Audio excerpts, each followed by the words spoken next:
I think. Did you see? Hold on. Before we're already live now, bro. We're already live. We're in it now, bro. This is They Got Us the Podcast. I am Scottie. Actually, it's the Old World Takeover. But you know how we do. Yeah. So on our show, we let people like come in. So we'll just do a quick countdown, give them a little time to get their stuff together, and then we'll.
Hold on. Wait a minute.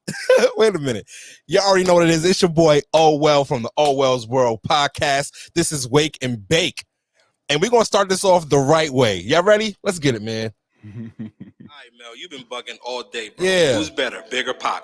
Pac's way better than Big. Come on in. Big Welcome to Wake and Big is a Bake. way better spitter than him. Big. Not a better spinner than Yeah, Pac, come bro. on. Jackie Goddess is here. Money Mel, Huh? what up? Money Mel, what up? LeBron? Big. Or Yeah, Money Mel. Jordan, that's not even a Let me get some gunshots in here real quick in the morning. He's the He's going GOAT. early in the morning. Use Jesus' light. Oh, you're funny. Who's better, Yeah, Prince yeah. or MJ? Bro, Mike is way better than him, bro. Way better than Prince? Prince can literally play every instrument, bro. Yeah. So they moonwalking, bro. Grand Rising Kings and Queens. You're bugging. Oh man, this is fun. This is gonna be really fun. Yeah. Oh well. Oh well. Don't look for me to cater to your needs. I am not not. here to argue. I might turn you through a meme. A little disagreement had me loading up my piece. Posted with my mask, need the bulging out my jeans. So fire. Morning, Bristol. I can't see no comments. What's that about? Just say your debate I and got just you on follow the me. I comments. think I got a Joe Goldberg I living put 'em inside up. of me. I'm snapping this. Oh hell, don't bring it out of me. Yeah. I'm from the places connect when niggas wanna be a billionaire.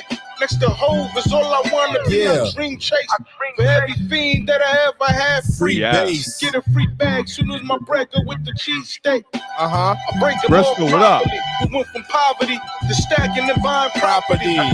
All thanks to the white man plan. Money good in the hood like the white boy clan. No debates.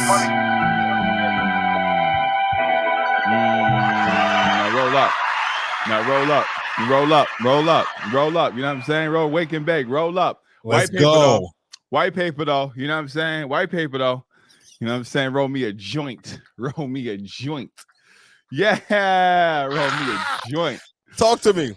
What up, bro? How you feeling, man? I'm happy Man, to be here with you. I'm happy to be here. Everything is good. Yeah. I got off work, went to go get the youngest, took her to daycare.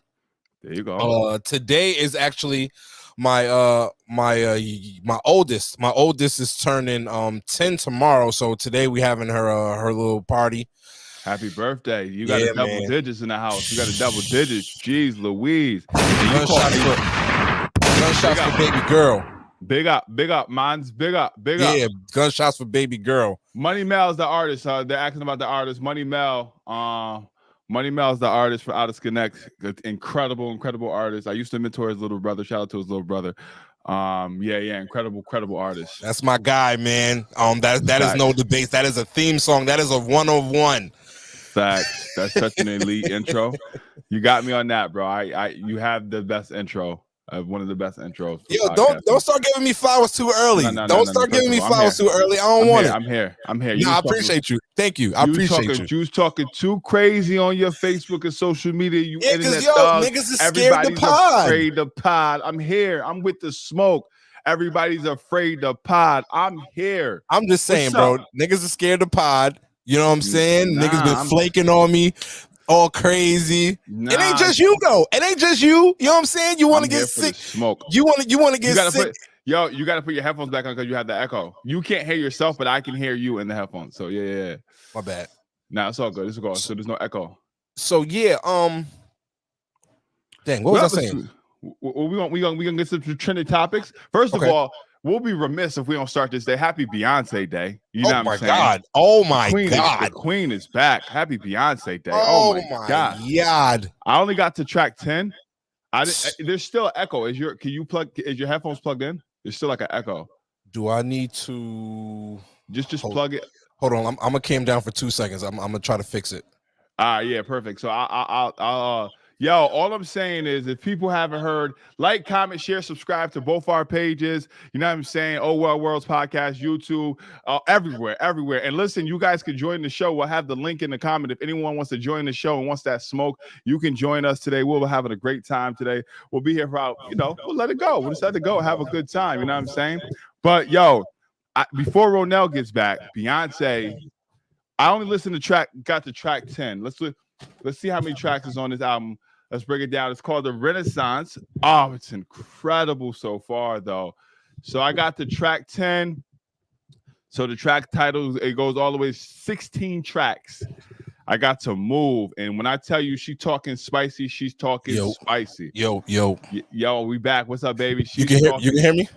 I can hear you loud and clear, baby. All right, we good. And there's no echo. We back, baby. Did you listen to the whole Beyonce album? Yes, I did. Front to back. Ooh. So my standouts. Let me pull up. Yo, first of all, Beyonce is the greatest of all time. I'm not here to argue with anybody. Real quick. When do you say the greatest of all time? What do you mean? She can literally do no wrong. She can. Okay, so Michael over Michael? At this point, yes. Over Prince? See, the only reason why Prince is different is because he wrote and played music, and there is a skill that can't be topped by just. You know what I'm saying? Like that's and me being a musician, I hold that in a different regard. So Respect. Prince is non-comparable. Prince is just Prince. It's everybody else. It's Beyonce, Mike, and everything, and then there's Prince. Prince is his own, like, I don't know. He's nuts. I'm inclined to agree. I'm inclined to agree. Good morning, Sturdy. But my only thing is, right, the impact of the music. Now, Prince is different. He's different. But Beyonce's longevity and the impact of the music, what she's going to have, I think when it's all said and done, she's the greatest of all time, bro. Yes. She's the greatest. Like, I just... over Mike, over Prince. Listen, and now I listen. I'm not gonna sit here and act like Mike ain't. Listen. Mike is him. We all did the dance. 100%. Mike changed the game. I'm not doing any of that. But what I'm saying is, when it comes down to performance, entertainment, Grand Rising. Yo, Ramon, what up? That's my cousin too. That's my cousin-in-law. What up, Ramon? How you, bro? Me and him think politically alike. We get in trouble a lot. So shout out to him. Brad, what up? Now niggas is cousins. He came to the wedding. You know what I'm saying? Axe. I ain't making it up. Yo. So like all I'm saying is like reality is Beyonce. And I haven't heard the whole album. I haven't heard the whole album yet. But what I'm saying is, I got to track 10, and it's incredible, bro. Yes, it's incredible, bro. So my standouts. Come on, my standouts. It's Church Girl, you preacher kid. Say what you want. Say what you want. But she was talking. Do you hear me? Talking. Church girl. Yeah, Church girl. I like the transition from energy into Break My Soul. Dumb fire. Gosh, so fire. Virgo's Groove. So I only got to track 10. Virgo's Groove is number 9. I got the Virgo's Groove. Yep, I know what you're talking about. Oh my God. Yeah. She's talking spicy. I'm saying she's talking spicy, bro. She's talking spicy. It's unbelievable. It's unbelievable. I'm excited about it. I'm not giving a review yet, because I feel like we don't know everything yet. It's been out for 8 hours. We don't really know. So when people start giving reviews, I'm like, all right, you're not really listening. I'm not doing all that. So I mean, you want to talk about the backlash that's already been happening? That's gonna forever happen with Khalees. Yes, that's just an old rivalry. Like whatever, Khalees, bye, spin. We don't. If that's what you. Here's the thing. Why I say. Here's my thing. And my bad. Everyone knows through management, nothing can be played in music without it getting cleared. So if your department didn't seek you out and get your approval because you don't have your financial stuff situated, then that's on you. But reality is you can't play these songs and get these clears. We all know the music industry. We're not dumb now. You got to get all this stuff has to be cleared. This is not SoundCloud. Right. Right. I partially think it's clout chasing, but what is your opinion on it? So her beef isn't really with Beyonce. Her beef is more with Pharrell, because remember Pharrell was what really made her pop, because she was more like European and more towards rock stuff and techno stuff. And then when she got with Pharrell got her to the hip hop and the R&B and things like that. So that's really where her beef is, because I guess Pharrell did a lot of production, and he sampled, I guess, some Khalees tracks. Now, I guess Khalees doesn't really even own some of these songs. There it is. So she is just upset that nobody called her to let her know. But it's I don't have to do that. That's your management. Right. So you take that up with them. Stop going on live and trying to bash me, because whatever, you know what I'm saying? This is you want to crawl out of your little hole, and you know what I'm saying? Yeah, bro, just chill out. And I'm gonna say France gotta relax, because they was selling the album on Thursday. I think they were selling it on Wednesday. No funny. They gotta relax. Wow. Yeah, bro, it was crazy. France was oh nah, but then they was doing listening parties all over Europe and things. Thinking Belgium, Paris. There was a couple other cities. I can't name them all. Physical copies still go out before the I didn't even know that anymore. I thought physical copies came a day later. It's not but it could be, but obviously it is, because they got a leak somehow. So, but I mean, listen, I'm not saying that. Here's my stance on it with Khalees.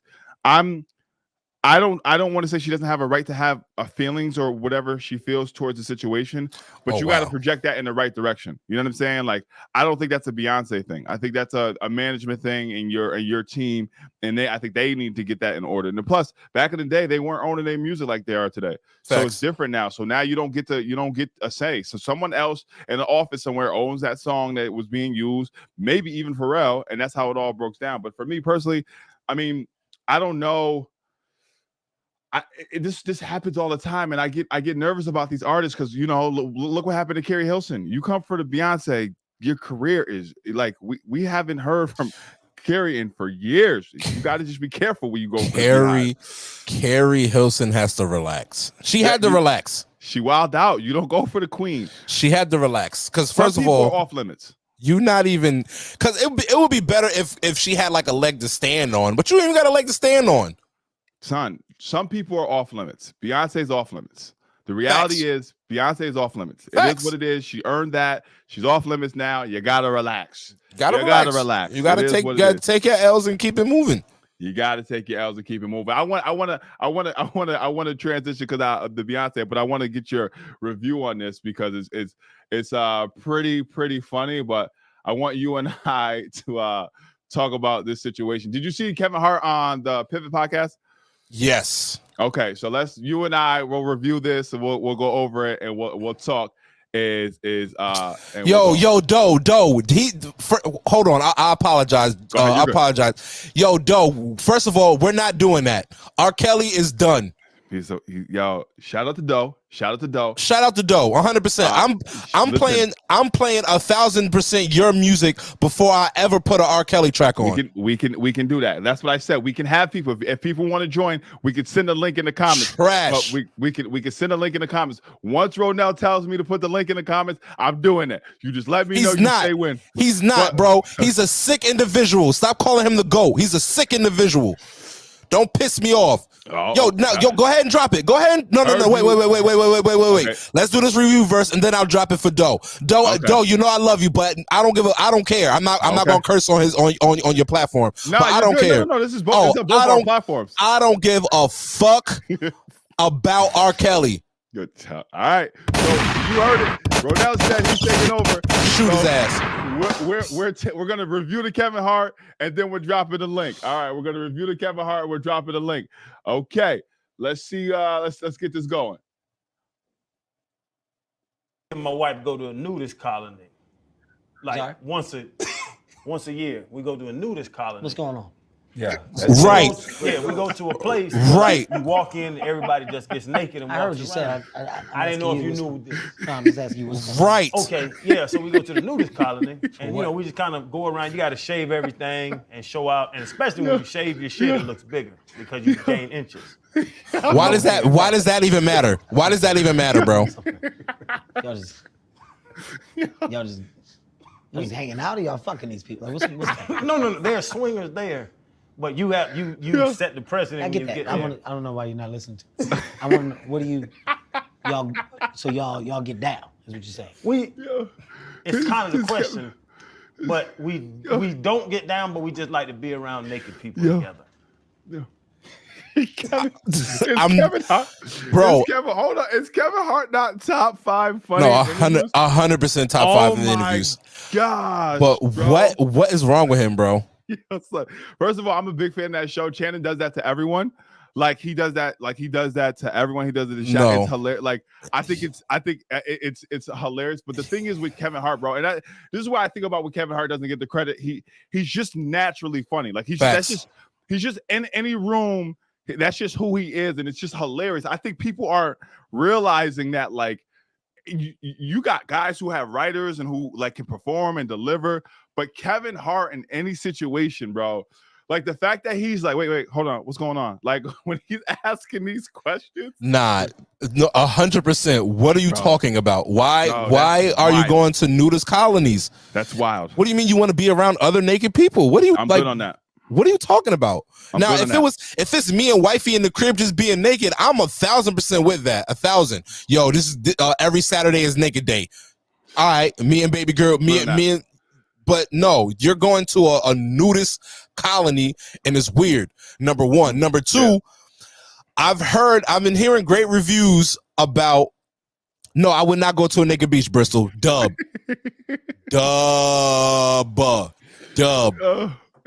Because if you listen to later on in that podcast that Kevin Hart was saying like, yo, it's not like the nice looking naked people go to these things. You know what I'm saying? It's electric force. It's free. You're right. Free spirits. It's respectfully, it's a bunch of big rollies out there. You know what I'm saying? Just out there, pop belly. I'm not here to do the whatever, however your body type is. That's not the issue. Oh no, I'll body shame the fuck out of you. Okay, I don't want to hear it. Yo, I don't want to see that shit. I'm here for the situation of like that's just not appealing to me. Like that's just not fun. Like I get the whole naked and free thing, but I can be naked and free in my house, Bristol. What are you talking about, bro? Yo, drop the link, Scottie. Drop the link, please. Please drop the link because I'm ready. Man. I'm ready to argue because niggas. He's up. Niggas want to talk about R. Kelly being the GOAT. Be honest? Can I say something?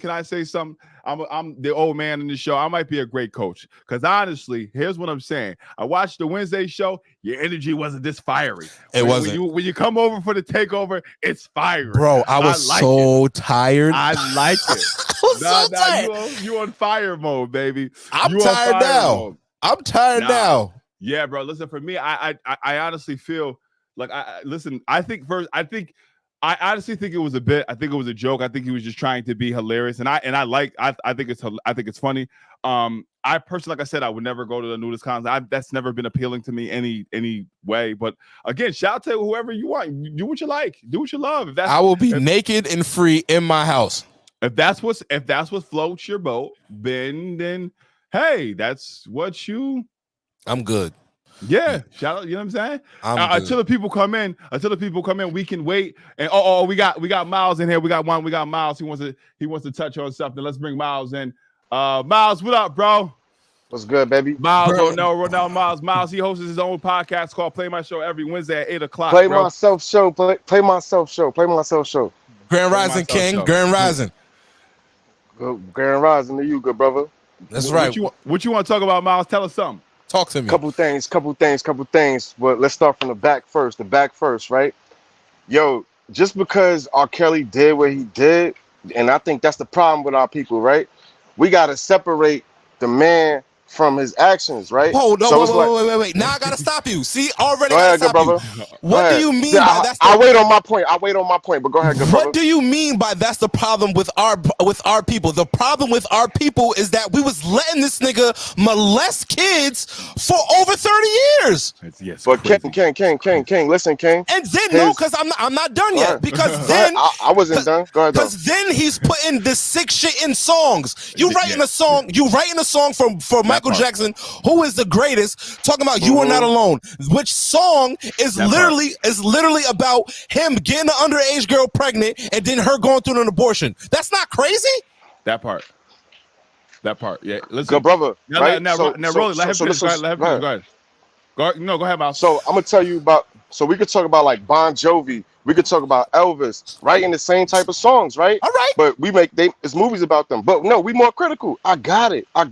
But what I'm saying is, you can't say like if I like a song, I like a song. Like that, what that man do, and the parents, to me, they should be going to jail, right? Because like you said, we let them. Nah, they parents let them go to that crib. 1,000%. I'm 1,000. Let's take accountability. 1,000. Accountability. Yeah. Can I ask a question, Miles? Can I ask a question? And then I want to bring Bradley. Anything, good brother. Anything. My question is, and I understand with the separation of art and man and all that other stuff. But my question is, when this art is funding a criminal enterprise, does that not make a difference? I think we fail to realize. I think we fail to realize that the whole R. Kelly situation was funding this whole sex trafficking and all this other stuff. This is a criminal enterprise that was victimizing multiple women. So if you can say separation of art, but it's a criminal enterprise that we're judging now. That's a difference. So good. All right, so good brother. And this is not me saying I condone this, but this is just us talking heavy, right? Yo, how old do a girl gotta be or a guy gotta be before somebody can sleep with them? Before it's whatever. The law says 18. Law says 18. What law? Well, I know, every state is different. Everything of consent. I'll give you that. But okay. What state was he in? You're right, because you're 100% right. I can't. Because I know in Alabama's 15, right? In 15, Alabama. Yeah, I think it's 15 or 16. The lowest in Alabama, 15. But that's not crazy. It is crazy, but then you're talking about the law. You're talking about the law. So what the Bible says? You see what I'm saying? What we're saying is, Miles, is the law wasn't broken in Alabama. The law was broken in Illinois. The law was broken in these other states. So and where I'm coming from a place. Hold on, I want to bring Bradley in. What's up? Welcome to the show, bro. I appreciate you. I'm coming from a space of like Grand Rising King. I'm coming from a space of you got to remember, like, I'm speaking from a moral standpoint. As a parent, as a person who's been like girls and understanding the development of young women, this is a different thing. We're not talking talent here. We're talking morally, the obligation of doing what's right and doing what's wrong. And when you're putting out an art that is affecting a whole enterprise of sex trafficking and all these different things, then it has to be accountability where we're like, well, hey, I can't fund something like that. Brad, go in, Brad. So I'm gonna just say this. Like, I think it comes down to preference, because I'm all with the separation of art until the R. Kelly situation happened, right? Facts. Me personally, I have a daughter. I can't. I got two. I can't listen to it the same anymore now that I have a daughter. Right? Facts. Now, before I had a kid, I'd have been like, I'm listening. Step in the name of Letting love. go. I'm not letting go of. Step in the name of love. Like, Oh, Hold thought on, my make sure we dude- I listen. Hold on, guys. Make sure we're listening. Go ahead, Brad. Go ahead, Brad. I'm just saying, I can't do. Now that I have a child, I can't. Yeah. A daughter specifically, I can't do it. Like I have to, and I love Kel, right? Come on, step in the name of love. You can't go to a wedding without stepping in the name of love. Come on. Of course. So, King, where you draw your morals from? What's that? Where do we draw our morals from? As men. Is everyone asking questions? Is everyone answering this question? Is everyone? Well, so me personally, my morals come from the Most High, right? Facts, All right. So what the Most High? So what the Most High say about what the Most High say about that age that we looking at like American law? You know what I mean? I'm not fighting for whatever. I'm just telling you like what the Most High say about that. About passing the flower. I've never seen in the Bible, and that's what I'm going to reference to. I've never seen a specific age, right? But I know morally, to lay down with a child as a man is not right. Exactly. All right, but what does the Bible say about when the age of consent? The Bible says morally a man should not lay with a child. That's what the Bible says. No, but it don't say nothing about passing the flower and all that stuff. No, I've never seen the age is what I'm saying. What age? No, let me Hold on, before we go, because I don't want Doe to be hanging out too long. So I'm gonna bring Doe in real quick. Alamo Doe, what's up, bro? He's ready for smoke. What's I can good, see it in his face. Look at his face. He's ready for war. No. I just want to be understood on this. What I said. Doe, real quick. Can you turn your phone? Sideways so we can get the wide? Appreciate you, brother. When we talking about talent-wise, correct, right? That's what we're talking about. We're not talking about the human, because Beyonce, they said, was into that sex trafficking shit too. If we're looking at just what people That's not saying, proven, right? bro. Yeah, I don't want to hear about proven. I don't want to hear about proven. What do you have to hear? The nigga is in jail, boy. No. Hold on, right now. You like to argue. Let me get my point across. Yeah, let Doe go. Let Doe go, bro. We're talking about talent-wise here. There's no man more talented than R. Kelly. There's no woman more talented than R. Kelly. If R. Kelly was not in jail today, R. Kelly will be writing for your top artists right now. Everybody. Playing instruments, making beats for your top artists right now. We're not talking about what he did. He's a fucking, excuse my language, he's a creep for what he did. But as far as talent, there is not one man better than him. Doughboy. Kobe. How many of y'all favorite band? Chris Brown. Doughboy. Wait. So Prince doesn't exist? Prince has nothing Prince don't exist. Michael Jackson, boy. Michael Jackson been doing this since he was 9 years old, bro. 9 years old, boy. Y'all out here bugging, boy. Hold on. Chris Brown better than Michael Jackson. Well, he's not. Hold on, Doe. Hold on. I want Brad to respond, and then we'll come back. Brad, go ahead. I just want to know, right? Let's take it back to Mike. How many classics does Mike have, and how many classics does Chris Brown have? How many joints does Chris Brown have? 1 million, right? He does not miss. But how many classics have been around for 30 years, 40 years? He's never changed the world like Michael Jackson, bro. He's never changed the world. Wait, hold on. Era. Real quick. You talking about era, though. Hold on, quick question. What are we saying? You put 10 Michael Jackson songs on, nobody's dealing with that, bro. There's nobody hold on, Doe. What? Wait, hold on. Guys, I want to know where are we standing right now? Are we talking Chris Brown versus? Yeah, because I got lost. Make sure like everyone's on the same page. They switched it on us. But what I'm saying is, talent-wise, we're not gonna go into the fact of what R. Kelly did. We're gonna just talk about pure talent. Yo, so hold on. So Mike, hold on. Stop. Go ahead. Let Ronel go. Doe. Talent-wise, I'm with you. All right. If we want to talk talent, Prince is more talented. Thank you. I appreciate you. Prince is more talented. Prince is more talented than who? Than R. Kelly. Who did he write for? And Chris. Who did he write for? Hold on. Boy, who did he write for? Yeah, so the question now listen to what he's saying. He's not saying how many more songs. Where's my phone at? He's saying that they're both. Who's more talented?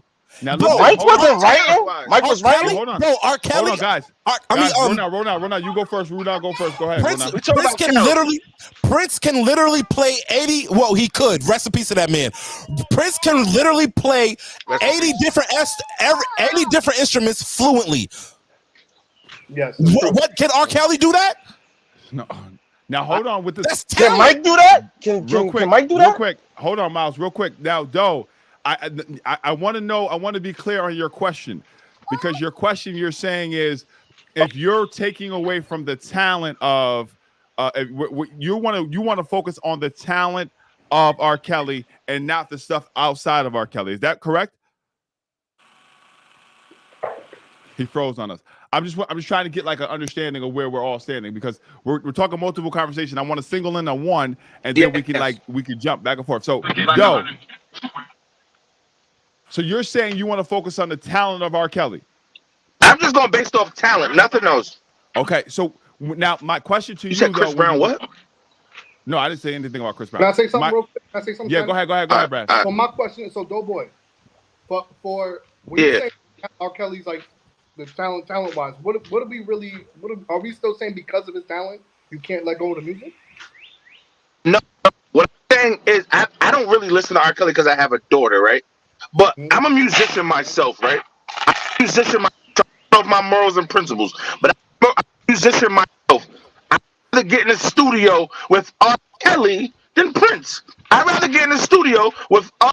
Kelly than Chris Brown. I'd rather get in the studio with R. Kelly than Beyonce because of his talent. He writes, he produces. R. Kelly does mix. Do you understand what I'm telling you? But no, that's a preference. Cows don't miss. That's preference. No, it's subjective. There's a lot of people that sing would rather go with Prince. You're talking. Yeah, no, that. So Brad is right. Hold on. Yeah, Doe. What we're saying is, and what you're saying is, Doe, is correct, but that is subjective. That is a preference of you, who you prefer to be with or not. But my question is, though, is could you? Doe, you're going in and out. You're going in and out. It's kind of hard to hear you, though. I'm sorry. Chris Brown doesn't write or produce music. No, we agree. But my question is, I want to single this on this, and then we can transition to like preference of music. But the thing is about with the talent and the preferences, you just said something key, which is kind of confusing. And I want to understand is you can't listen to R. Kelly because you have a daughter. So in fact, you're saying you can't separate the two. No, me not. This is a word schematics. I play Scrabble. You saying I can't separate the two is not what I said. I'm asking. That's a question. That's not what I said. What I'm saying is I condone and nothing that man did with his own sexuality. I don't condone it. That's weird to me. You're dealing with kids. You out here doing these tapes, or they saying whatever you was doing. But when it comes to music, see, if we pick and choose who we want to blackball, so since the world made it cool to get rid of R. Kelly, we're gonna say, okay, we're gonna pinpoint R. Kelly and knock his music out. There's no way in the world we can say what we want, but we're still going to listen to. We're still going to dance the Step in the Name of Love. We have no choice. Doe, we have a choice. But always got a choice. Doe, I got a choice. You always got a choice. Musically. Doe. Listen. You Step in the Name of Love? I can't even hear you. Run out. Number one. You can ask my ex this, bro. When I stopped fucking with R. Kelly in high school, you know what I'm saying? I'm out of high school over 10 years. I ain't gonna give my age away. It's like, now I'm playing. But I've been stopped fucking with R. Kelly, nigga. Ever since I learned about the whole Aaliyah situation, I've been stopped fucking with him. Now I will say I was continuing to listen to music when I was out in clubs and shit, or like out in parties, because it's coming on. But for me to be having it in my repertoire, dub. No, yeah. Yo, where Hov had Aaliyah, you know? That's a speculation. That's not true. I'm asking you, do you know? You knew they was in love. She was grown. Yeah, she was grown. Don't do that. Don't do that. Don't do that. If I didn't see it, When Dame had it, she was grown. The better question. I'm sorry. The better question is, when did Hove have Foxy Brown? If you're going to do that, these are all. But here's the thing, though. Here's the thing. What we're doing, and this is what we do a lot. Both solid questions. Is we're taking away from the objective at hand. So what we do is, when we have one bad guy, we try to throw all the other bad guys in and try to justify the sin. No, we're not trying. Let's hold the sin accountable. Facts. Right? What we can go, oh, what about Kobe? What about this? What about that? We're not doing that. What I'm saying is, when you're looking at, there's been millions of men who've been perverts and doing crazy things and the entertainment field. What the reality is when I'm looking at R. Kelly, this whole organization based on his talent funded a criminal enterprise on multiple women. Where's the lies, guys? So that's my thing is, like, I'm not saying that I don't have daughters. I have sons, but the reality is that yes, parents need to be held accountable. Yes, everyone around them need to be held accountable. All of us need to be held accountable. But if we're asking people to be held accountable, we have to be held accountable too by financially backing this criminal enterprise. Can I get Okay, good brother. That's what it is. I didn't talk yet, but whoever you talk. All right. So what I'm saying is this: when you say the sin, right? Again, you got the only way you can say is the sin is if it say something in the Bible about it, right? So if the Bible, if I'm telling y'all, the Bible says, yeah, when a woman passes her flower, she good, right? Right now, our Lord's got us where it's like, oh, that's nasty, whatever. Good, I mean, whatever. I'm a married man, whatever. So it's irrelevant to me. But what I'm trying to tell y'all is, in 1910, before 1910, I'm gonna say, in New York, the age of consent was 11. In New York, where you at? What you're doing right now is you're manipulating the context of time. You're not looking at the standard of evolution. Now, the reality is, back in the day, people died younger. So the past generation to be fruitful and multiply, you had to have consent earlier. So don't manipulate the time. Also, and this is what we do, because you're trying to judge history with the lens of today. So that doesn't make sense. It's a nice trick. It's a nice move. Do the Bible hand up, Scotty? Do the Bible hold up? You're politically manipulating words, and you're not saying anything that's held accountable. No, you are. No, I'm not. You can't look. So reality is today, right? You said this. Hold on. You said the sin. You said the sin. Or I just said the sin. Because I'm saying the sin of lust. That's the sin I'm referring to. The sin of lust. So, that was good. That boy is good. When I'm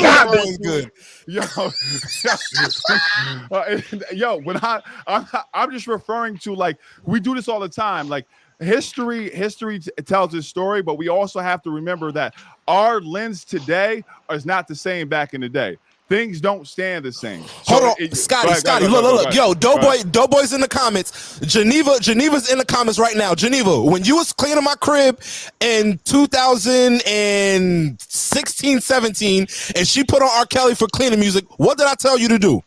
Real quick, and shout out to my sister Veta too. Veta, we're not ignoring you. We just in the heated debate. So shout out to my sister Veta too. But Geneva, please comment what I told you to do when you started playing R. Kelly. All right, that's it. Nah, yeah, I love the conversation. I want to make sure, like, again, and I just look at things of a space of, like, bro, we're all. Thank you. Yo, so we can keep going. But I want you guys to stay here with this, and I want us to have an opinion and transition to the Brittany Griner situation. What's going on with the update? So I want everyone. So we're all going to reply to this and see where our stance is on this situation. Let's see right here. I go first. I'm ready. Administration is offering Victor Bout, a convicted Russian arms dealer, in exchange for 2 Americans held in Russia, Brittany Griner and Paul Whelan. We put a substantial proposal on the table weeks ago to facilitate their release. Our governments have communicated repeatedly and directly on that proposal. All right, so where are we standing? How do we feel about this? All right, Ronel, you're first. Go. So I just have a question. You ain't got to single me out. I just have a question. So, is the practice of trading prisoners a thing? It's a Yes. negotiation tactic. Yes. Yes, absolutely. All right, Yeah, because yeah. I was ignorant to that. So when I did see that the U.S. was down with the exchange, I honestly thought this was like the first time that ever happened. But I was educated like, yo, this is like a thing. Yeah, 100%. So I feel like freer. You know what I'm saying? Give him up, nigga. It's not like. Bro, it's not like we don't be giving away. It's not like we don't be giving well, we call them allies, so they're enemies to somebody. We give weapons away to people, and we sell weapons. You know what I'm saying? So we're not gonna act like the dude selling weapons to the Taliban is this whole cardinal sin. The U.S. does the same exact thing. The dude But that yo, the dude that's a that lopsided- go ahead, Brad. That's a lopsided trade. Yeah. We're asking for an arms dealer. We're asking for a WNBA player. Yeah. She's an American citizen. I totally agree. And I want The that. trade is wild. It's two people. Yeah, but all right. So here's the thing. Yeah, I think they made movies about this guy. He's called The Merchant of Death. They've made like this guy has been unbelievable. Like he could supply wars with what he did. Right. And listen. I think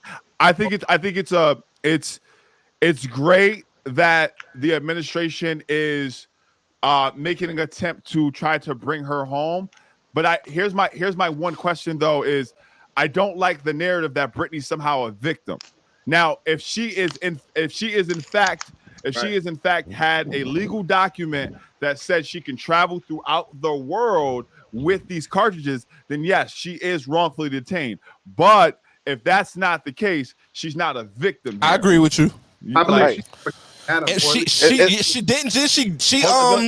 pleaded guilty. My fault, Miles. My fault, bro. Go ahead, Miles.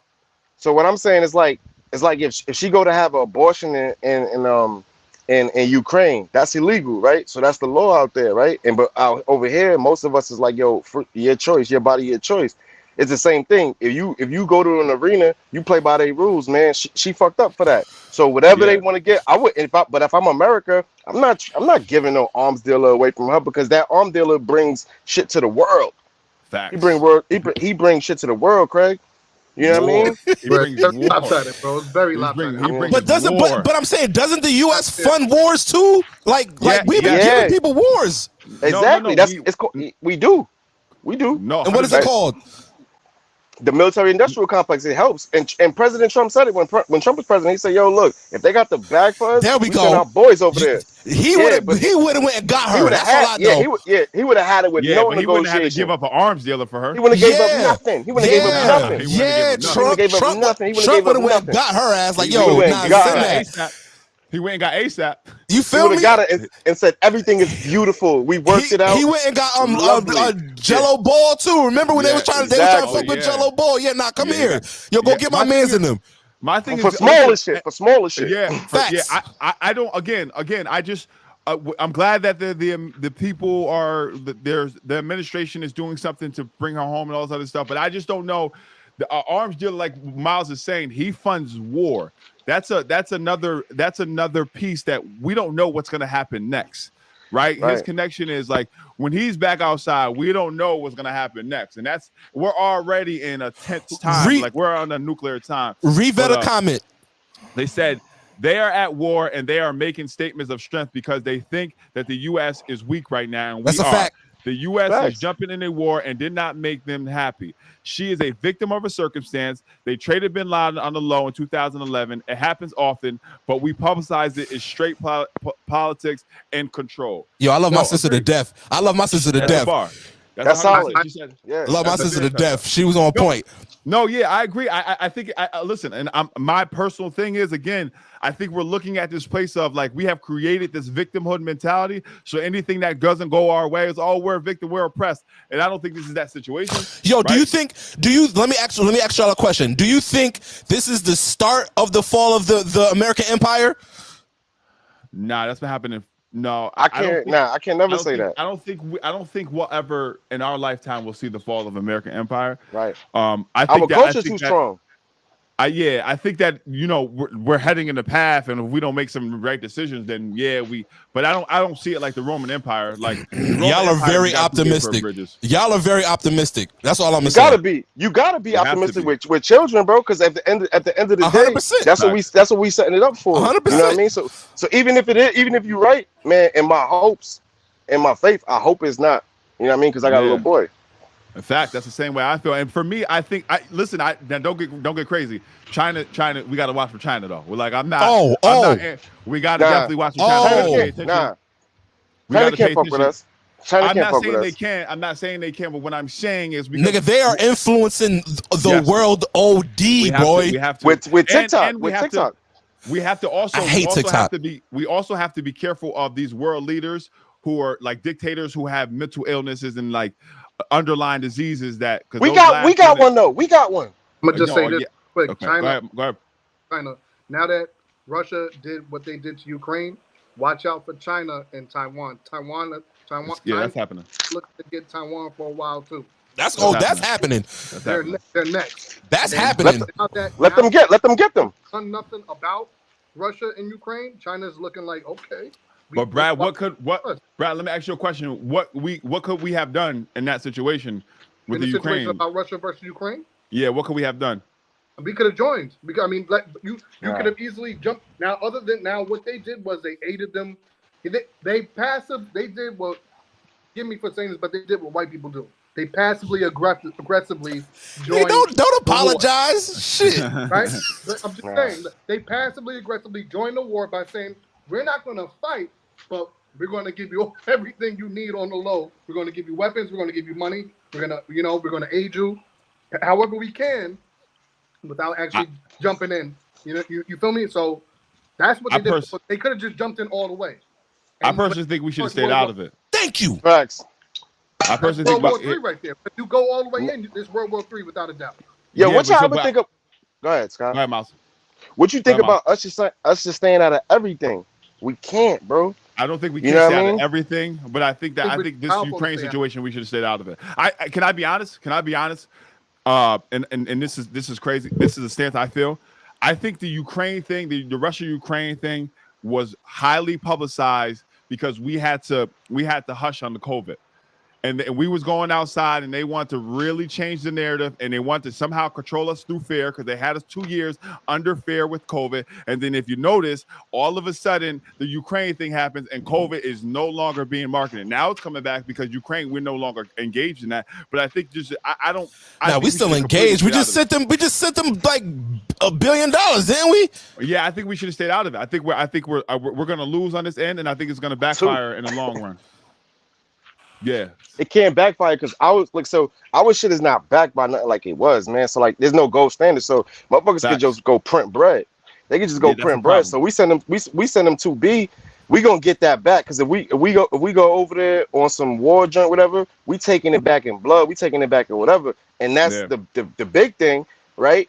But when you look at what's actually going on, it's more of the standard of that. When we know if people have access to everything, the reaction time is a lot quicker. Like if you remember, like when George W. Sr. was here, he didn't have to. He had like 3 days to answer some shit. Yeah, no, he had like 3 days. He had like 3 days to answer shit. Obama was the first person to be like, "Yo, you got less than 24 hours. You better get on this. You better get on Facebook. You better get on something and tell these people." So it's a little bit different. You know what I mean? And plus, Uncle Joe got steak out there. He got steak out there. No, and again, I think this happens all the time. This happened with JFK and the Cold War and all these different things. You have different decisions to make. I think, if we look at it from a space of history, I'm not the biggest fan of this administration, and I don't think they're handling anything properly. But again, I also feel that like jumping all the way into these wars with Russia and all this stuff when they have nuclear power and they have a person who's ready to push the button. Nigga, we got nukes too. Nigga, we got nukes too. You don't want that though. I'm playing. Yeah, we don't want none of that. It's not like guns for guns. Nuclear. Yeah. We got nukes too. Yeah, we got nukes nukes too. Smoke. It's a different smoke, bro. Type of smoke, bro. Like so, like yeah. I had to bring it. I had to bring some comedy. This shit is real, nigga. I get scared listening to shit like this, nigga. It's our reality, bro. It's our reality. But I think it's also, I think it's also, you know, the democracy. Hopefully, you know what I mean, we vote and we get some, you know what I mean, different people in power and, you know what I mean, make better decisions. Bring back my son Trump one time, bro. Fuck it. Boy, bring my son back. You know what I'm saying? He gotta relax. He just gotta relax on the comments. You know what I'm saying? Hold on, wait. Hold on. So now, right now, what we going through right now with America, with everything crashing. I love you, Vetta. Usually they say whatever you're going through with the president that's in serving currently, you're usually going through whoever served last in their last term. You understand what I'm saying? So now, if we're in a tight situation, is it due to Trump? No. Or due to my man Biden? Because here's my opinion. Wait. Biden's your man's? I'm not. I'm gonna say he was my man's. Okay, all right. No, I apologize. No. I apologize. Here's the thing. Here's the thing. What I feel like. I think on the social. Is my opinion. Say that again. I'm sorry, back. I said I had to pick the lesser of two evils. No, so what I'm saying is this though. What we heard a lot is the Russian collusion and all this other stuff and Russian influence and all that stuff during the Trump administration. And now what we're seeing is the reality of it with the Hunter Biden and all the other stuff. That's what the real influence and all that stuff. Let's be honest. Putin was not making moves like this when Trump was in office. He was not willing to push the button like this when Trump was in office. Once Trump got out of office, he stepped over the line, and that's just how it goes. He stepped. We call that a pump fake. We call that a pump fake. Yeah, he wasn't pulling these stunts like this. And bro, and we know, and war brings money to countries. That's what it is. That's how we got out of the Great Depression because of World War II and all these different things like that. We bring all that stuff in. So these are things that are just that happen through history all the time, over and over. But I don't think it's a part of the past administration. Now, I do agree with you when it's the passing of the same parties. Now, when it goes from a Democrat to a Democrat, yes, that makes sense. Or a Republican to a Republican, yeah, you carry the burden of the last administration. But also, when they go in there, because we're a country divided, they're always just trying to repeal the last party's acts. So everything, once Trump got in there, he was just trying to repeal Obama. Now, that's the same thing Biden is doing. But the problem is the world doesn't view Biden the way they view Trump. Trump was a fiery figure that we didn't know what he was going to do. Facts. You know what I'm saying? He was unexpected. We had no idea. So the world was like, yo, we don't really know if we really want to push this button because we don't know how Trump is going to respond to things. They know Biden is a lifetime political advisor. He's doing this his whole life. So he's just going to play the game and do all of the wordsmith stuff. He's never pulling up from half. Trump might pull up from half. He might drive. You never know, bro. You never know. You never know. This is a fact. You say, yo, he could have waited to get to the line. Nah, that man's saying it right there. Trump used to be wilding, bro. I'd be like, yo, what? Water, big water. Yeah, but look at this. So listen to this. He dumbing down. He would dumb down for the stupid people. All the people that supported him and thought he was on some racist shit, that was the dumb people, but that's still a vote. So he looking at it like a civilian. When you look at all these politicians, like you said, Biden dancing. But Trump say something like, I can't believe the president said that. Yo, he's saying it like a man, like any man would say it, but he's not polished. People, even his son-in-law used to say, yo, he never used to read the teleprompter. He used to look for the word, repeat the word, and make his own shit up. No, now listen, I'm not here to advocate. I think Trump is a wild boy, though. I'm not here to say he's a morally stand-up guy.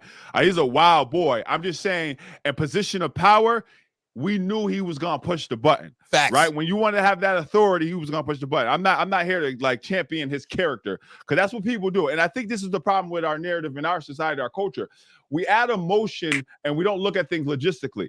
We're looking at a space of, I need you to run the country. I don't need you to be emotionally tied. Run the country, make the right decision, make the best decision for all of us. That's what we have to look at when we're voting. All this emotional stuff that they're pulling on our hearts and our heartstrings, that don't work, because they're never gonna honor what they say on the campaign. They never do it. They don't care about us. They're looking at it as a vote, like Miles says. Trump looked at those people in rural America who he championed. Those are a vote. I'm not speaking to them people in real life, but they are a vote. So I'm going to rile that base up. I'm going to sell merch. I'm going to sell flags, and country America will be coming out in storms to vote for me. That's how it goes. Yo, Scottie. Can we talk about something happy now? Because I'm sad. Hold on. Let me ask you something. I got a video. Let me ask you something. All right, yo, Bradley, you go. I'm running to the bathroom real quick. Do you think Trump made America better for black men? Absolutely. Most money, and I'm only 30, but the most money I've ever made was when Trump was in office. Okay, I'll give you that. But who was the president before Trump? Obama. President Obama. So are we not? So again, going back to the point I made earlier, were we not seeing the effects of Obama? Nah. During Trump's? It's different. It's different, bro. I'm gonna let him go ahead and answer that. Because Obama again is polished, just like Joe Biden is, but Obama just nice. Obama's the nicest wordsmith you've ever seen. Yeah, he's the nicest wordsmith you listen. He's the nicest wordsmith you've ever seen. But when it came to practical action, like giving the HBCUs bread, starting all of these initiatives where if you were an independent business owner, like we own podcasts, right? It's because of Trump's shit that most of us have potential to be a network. Our write-off ability, that 22 racks helps a family crazy. The 24 racks helps a family crazy, right? But it's if you rock it right, but then now you got all these black influencers. He's meeting with all these black people like Sonny Johnson, like even Kanye, even all of that, and he's listening. You see what I'm saying? Facts. He's actually listening. Even Ice Cube. Okay, right. So what? So now you said you made the most money when Trump got in, right? For me Facts. first, I bought my house when Obama was in. I was able to buy a house through the FHA loan, where I didn't have to put down the full 20, 30%, whatever. I only put down whatever I put down. I was able to buy my house. Now that was 7 years ago. This is what, 22. This is 2015. I bought my house, right? Congratulations, by the way. That's a flex. Massive thing. Thank you. Thank That God. is the case. You ain't had to flex on me like that. We see what you did, light skin. We heard you. We heard you. No. It's okay. It's okay. We got it. We got you. We heard you. You said because of Trump, for me, was Obama. Okay. Because what's important to me is I was able to purchase my home. Now, yes, it makes some money when Obama was in, and I'm gonna keep it 100 with you. I did make more money. My stocks was flying when Trump was in. I'm gonna keep it 100 with you. You're not bad. But right now, big facts. And if you would have bought a house, when Trump was in, you would have had more cheese. Wait, let him finish. I want to know where he was going with this. I was interested in that. Right now, my portfolio, lost it all, 60-70% gone. My 401k is trash right now. But now hold on. Like I had to question myself as a man. Like, did I just do some dumb shit? Like, is it me? Like, what did I do wrong? Like, everything was like, damn, homie. In high school, you was the man, homie.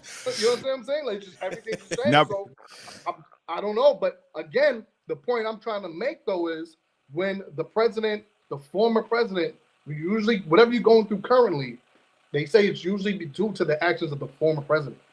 Now, real quick, Bradley. How do we know that for sure? Because if that's the case, America's bad right now, bro. And if that's the case, it's on Trump. No. So if that is our logic, then you will never be able to hold a current standing president accountable for what they're doing. And not necessarily in every single case, right? Right. But that's what I was taught as a kid. I learned that in school. No, yeah. So here's my thing about congratulations on the house. Housing market is different because of the situation. You want to go?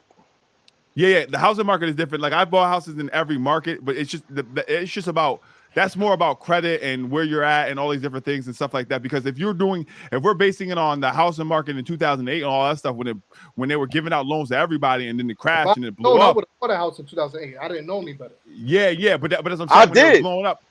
Yeah, and they were also like just giving out reckless loans when they shouldn't have, and that's how we went into that recession the first time. So, but what I'm saying is too is like to answer your question about did Trump make America better for black men? That question, and it's a great question, but it's also we're limiting what the question. We're putting ourselves back in a pigeonhole, and we're not allowing ourselves to achieve quote unquote what white men can achieve when you say things like that.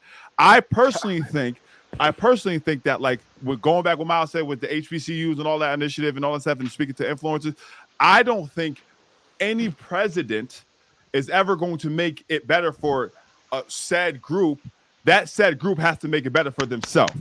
I'll You make understand it what I'm better for saying? black men. And, Yeah. and like that's why I think, Brad, you getting a house had nothing to do with the Obama administration. It had something I to do with say your that, but mentality. no. Hold on.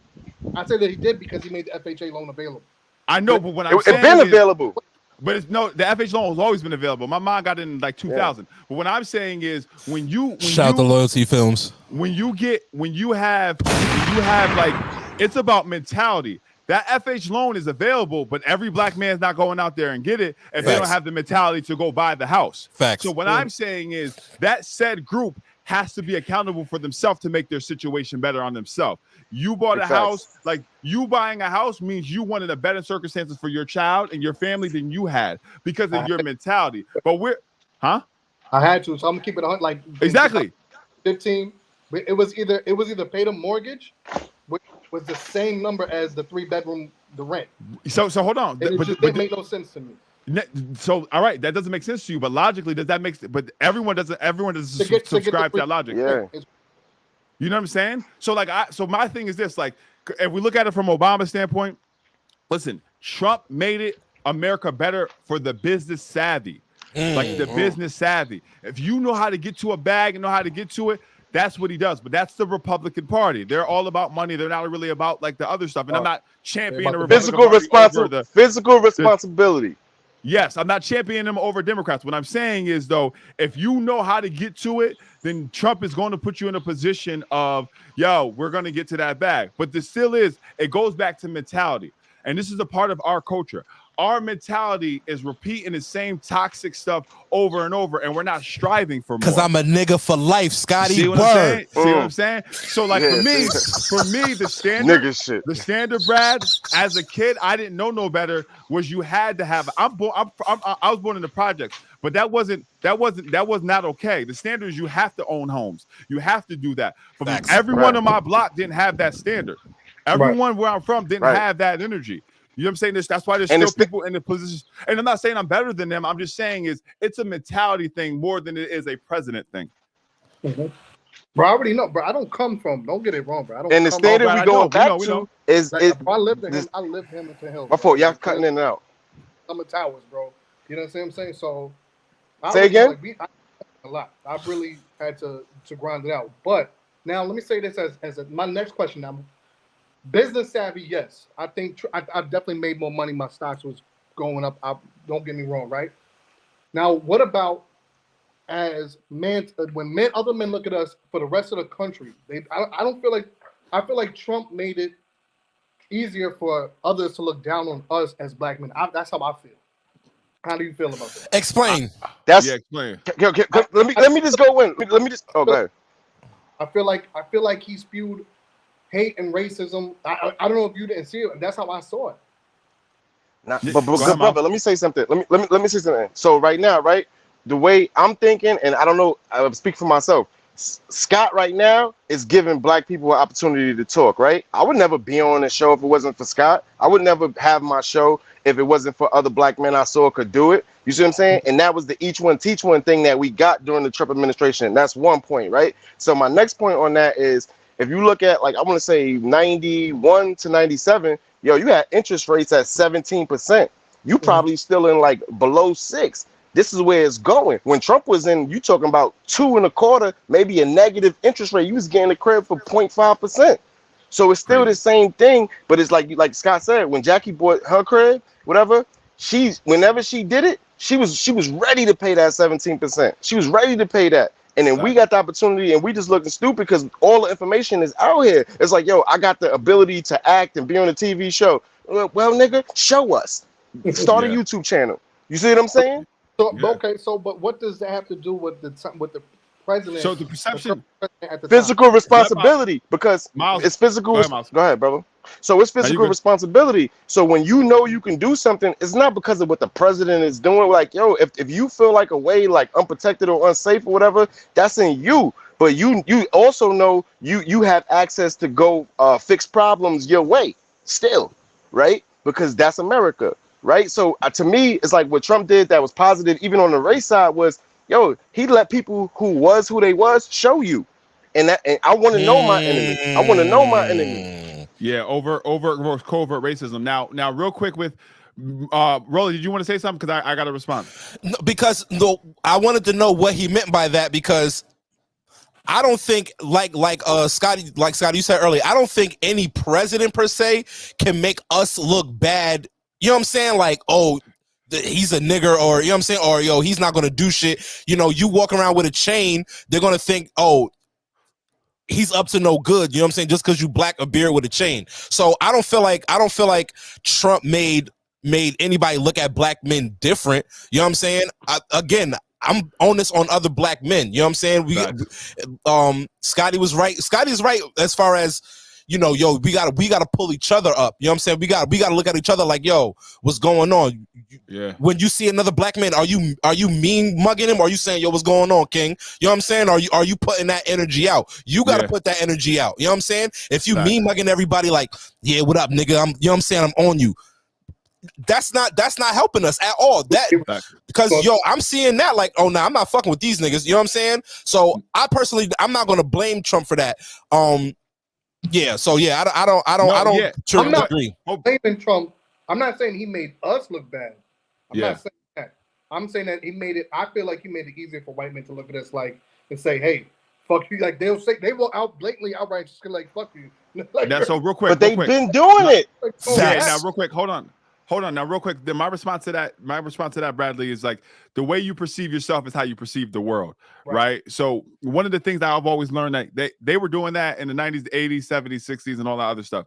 Now, when you're saying Trump made it perceived that way, my question is compared to what, right? Compared to the 60s? You don't feel like that it's more outright, it's more flagrant now?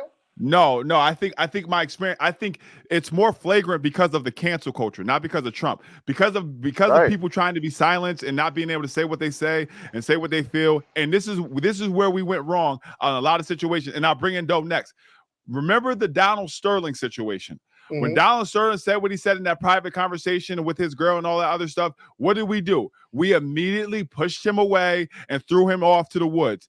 That's the issue. When a person has a feeling towards you and you don't reach out to that person and lead with love and try to find healing in that trauma, you're just making them double down in their hatred, right? You're making them double down. And so what happened was we continue to do that. We continue to push these people off to the side. And then what they do, they double down in their hatred and then they rile their base up. And everyone, again, going back to what I said, now everyone's the victim. Oh, they're not letting me say how I say. They're not letting me speak how I speak. Now, racism is obviously prevalent and it's been around forever. Trump didn't make people feel more bold about it. That's not it. If we're going to blame Trump, then we got to blame the internet. Blame people who are hiding behind keys. I was going to say that. Hiding behind keys and not speaking in real life. I think it's a contribute to the culture as a whole, not one single person. And again, no one, in my opinion, no one can look down on me. The way I walk into a room is me. You can't look down on me. So no one, I don't care how you feel or what your racism, what your ideology is, but you're not going to be able to look down on me because Scott, hit him with the temperature. Hit us with the temperature quote. You got to say hit him with the temperature quote. My mama said there's two people in the world. There's the thermostat or the temperature. When you walk into the room, you can either be the temperature or you could be the thermostat. In every room I walk in, I'm the thermostat because I'm setting the tone. And I think us as men, we have to set the tone. We got to take accountability for that. I'm going to bring in Doe. What up, Doe? What's going on, man? Welcome back, the only thing I was just saying is, as far as what the stock market goes, I think we give Trump too much credit on that. You just brought up a great a situation when you said the internet, right? And the way he wasn't the reason that we got so much money in stock. It was the internet. It was the people that didn't want the middle class to crash and the rich to get rich. So they said, you know what we're going to do? We're going to run these stocks up and we're going to give it to the people that normally wouldn't have it. What Trump did was he controlled us by the COVID scare and he let a bunch of money go. So what happened was everybody had money to now join these stocks. But those same stocks has been crashing for the last how long? Who's getting rich off stock right now? Trump didn't do us with the COVID scare. Trump didn't get us with the COVID. Trump went backwards. Trump didn't have a fear for COVID, which is why he didn't get reelected. I think Trump. So what happens with business? What happens with stocks and markets is people. The stocks are based on what you feel is going to who's going to have the influence and all that. And I can't buy speak and on sell. all the Stocks is based off buy and sell. Yes, but it's also about who's making decisions that are going to be like, so if this political party is going to give this company a certain tax break, then that stock is going to go up and all these different things like that. So I think with the Republican Party, not Trump, the Republican Party is always looking for tax cuts for these companies, which is why the market goes and fluctuates the way it does. Yeah, but we weren't. I think what the stuff that we made money off of weren't those type of stocks. We made more money off cryptocurrencies and things of that nature. Don't you think? Nah. Because I'm physically conservative. So listen, I'm physically conservative with the stock. I didn't fuck with crypto at all because I don't understand it, right? But to my original point, bro, is this: it gives people like me, like you, like Scott, the ability to have our platforms to help each other. One man not going to do that for you. Internet, because people been getting rich off the stock market for long. We just didn't know how to do it. The internet gave us the place to where we should put our money and how we should do it. You don't think? But the internet been here, and but the internet been here before Trump, and it's here now. Yeah. So now I feel like it's like, look, it gets better. America gets better every day. But as far as like what you got to watch out for, you could get trapped up. But when you can look at the big picture, black people are more inept to now start their own shit. Now look, man, whatever it is, work or whatever. Yeah, we invest in ourselves. And I think that's what, if you take a lesson out of everything, that's what he taught us. Right? He taught us that. Huh? I think other presidents before taught us that too. When you say he taught us, you mean who? You referring to who? I'm referring to President Trump because what he taught us was like, yo, look, if y'all think this, people don't want to do things because of taxes. If y'all think this is so hard, I'm gonna simplify it. Now everybody could do it. It's those power moves right there, like that. Yo, bro, if you married, now he's incentivizing that. If you married, you could write off $24,000 without saying nothing. You know how hard it was for me to write off $24,000 before? I'm counting laundry detergent boxes. Yeah. No. Yeah. And again, I think I want to be clear though. That's kind of the Republican Party's way. That's always been their method. The cut off, writes off, and all that other stuff. So I don't want to single-handedly champion Trump. I think that's I'm not trying to bash the Democrats. The reason I single-handedly champion Trump is this simple fact. He dumbed it down in his speech. When Obama would talk sometimes, when Bush, it's like, I just feel good. I don't know what he said back in the day. I'm gonna keep it a buck, right? And I'm a college grad. Obama, he would say some shit. It's just like, the president of Union College used to work for Obama, right? It's the same thing when he talked. I'm just smiling. I'm just happy, but I'm like, what the fuck did he just say? You see what I'm saying? It just sounds good. And that's the thing. That's the genius in Trump, which I understand is like he spoke in our terms, right? Like we didn't like that happens to me too all the time. People speak over my head. I'm always the one I'll ask a question though, like, what does that mean? I have no idea what that word is. But the thing is, like, he wasn't giving us a political language, right? And I think that's a part of it. I think that happened to a fault though, where he put his foot in his mouth in every situation too. So I agree with that, and I understand where you're coming from. Bradley, he would say things that are radical, like there are very good people on both sides. I also think like the gift of Trump saying what he wants was also his curse. But the reality is I rather someone say to me overtly than covertly. You don't remember that? Like, what's that? You don't remember that? Like, remember what?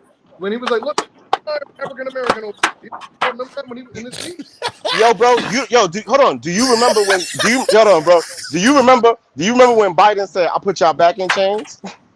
Do you remember when Biden said he doesn't want his kids with monkeys? It was 91, right? Remember when he's smelling girl hair? He told me straight up and down, I won't trust Biden as far as I can throw his ass. Excuse my language. I'm sorry, bro. No, you're good. You're good. He was like, he's racist. I'll never forget how he spoke about black people like a dog. And I said, well, Aunt, don't you think after he served with Obama, he was the vice president, don't you think maybe he changed, like maybe he had, what do you think? She was like, I don't know, but I don't want to try it. That's a political move by Obama. People don't change their morals. Yo, hold on. This ain't fucking Fox News, CNN. I don't care about none of this shit, man. What we do? Let's move on, man. Respect to all. But I'm gonna say respect to all y'all because y'all all are educated in what y'all saying. We all got our own views, but fuck that, man. Let's move on. All right, so I want I want to do this thing. This is old. This is very, very old. But I want us to respond to this. It's random, but I want us to respond to this little video. We're gonna. It's so random, but we're gonna respond to it. Let's see. Let's Good go. talk. Let's get right here. It's hold on. Let's just get through this. I'm getting through the ad. You know how ads are. But yeah, listen. If everyone's watching, like, comment, share, subscribe right now. You don't pay for YouTube? Huh? You don't pay for Yeah, YouTube? no. Yeah, I'm doing this. You'll see it. You'll see it. Oh. Like, comment, share, subscribe, man. Be with us. Thank you for this is we're gonna react to this clip. It's a David Blaine clip with Drake and Dave Chappelle and Steph Curry. Scottie loves Drake. Scottie does love Drake. This is a fact. You're thinking of a small creature. Yeah, I got it. One that can fit right in Yeah. the palm of my hand. Yeah. Yeah, because he's gonna draw something. Okay. Let me try this. Make it I'm gonna bigger. tr- yeah, Pause. you're gonna Hey, try to yo. draw Hey, it. yo, what's up with you? A That was small late. creature That was can crazy. Fit in the palm of Drake. You don't know what. Talk about Drew McNeil, you'd be like, oh man. It's 5. All right, this is 5 years old. I'm not being petty. I'm just. Just. To me, this looks a little bit like a frog. I would absolutely agree. You know, frogs are like what do they say? The plague. That's right. It rained frogs in Egypt. Rain frogs. Now, before we keep going, is everyone familiar with David Blaine? Yes. Yeah, the magician. Okay, the magician. Okay, now, all right. I just want to make sure we're all on the same page and who this guy is.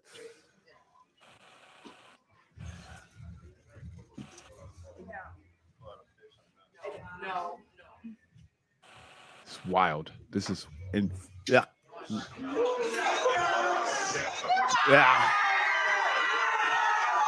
It's wild. Wild. Look at Drake. Look at Drake. Son, it's wild. It's insane. Come on, bro. It's insane. Yeah, nah. Gosh. My thoughts. My thoughts. Yo, turn that off. Oh my God. I did. My thoughts. Yo, thoughts. First question. You guys believe in magic? First of all, that shit is witchcraft, and no, I do not. I mean, yes, I do. That shit is witchcraft. Get that out of here. Yeah. That's not magic at all. That nigga ate some fucking frogs and threw them up in front of my face. That's disgusting, bro. Disgusting, bro. That shit. He in his craft. He in his craft. To me, he in his craft. No, yeah, bro. I mean, shout out to the bag. You do it the way you do it. I personally, I look at situations like that because Ronel wanted to lighten the mood, so I had to lighten the mood. I had to have that in the tuck. But I don't know, man. I think that stuff is. I think he's an entrepreneur. That stuff is disgusting. I would never. Whoa, be around whoa. We're not gonna act like Chris Angel don't exist, though. I don't know those guys. I'm not in the world of Now You See Me, Ronel. I just found one guy. I don't know. You don't know who Chris Angel is? Bro, I'm not like another like street magician. Oh yeah. Nah, he has his own what's it called? He has his own residency, or he had his own residency, I should say, in Vegas and stuff. But yeah, he is another magician. You're 100% correct. Weirdo stuff too, though. Yeah, he does weird shit. All that stuff is, bro. That's what my question is, right? Culturally, is that accepted? And from where we're from, is that just weird? Super weird. That shit is weird. Super weird. Super weird, bro. Super weird. It's weird, but yo, but Scott, can we talk about even though you talking about a couple years ago, joint, right? Can we talk about when Joe Buttons had a pool party and Drake was in his comments and say, "Yo, that Airbnb look lit." Wow, nah, boy. It's still the funniest crap is when he's a Sandro Pay, and then they playing Pump It Up, and the one nigga was going crazy. He's like, yo, they're going crazy, boy. I lost it, bro. I 100% lost it. There's no reason why that shit was that funny, bro. There's no reason, bro. I think he's super petty. He's top 5 petty, top 3. It's great. It's so great, it's and important. he does it so well. He does it so great. And he backs it up. Oh, he's smooth with it, bro. If he was dark skinned, y'all be on his neck. That's a fact. That's a fact. Yeah, That's but it's craft when he light skinned. I hear y'all. Yo, y'all That's all racist. fact. Yo, y'all racist, man. It's all fact. Now, see, I'm with the darker skin community. I'm brown skin. You feel me? But that nigga Drake is it's light skin on light skin of violence. I don't care. Your girl probably light skinned. She got you. Listen, my kids is a little light because I came out light, but best believe all my girls is on the chocolate side. You heard?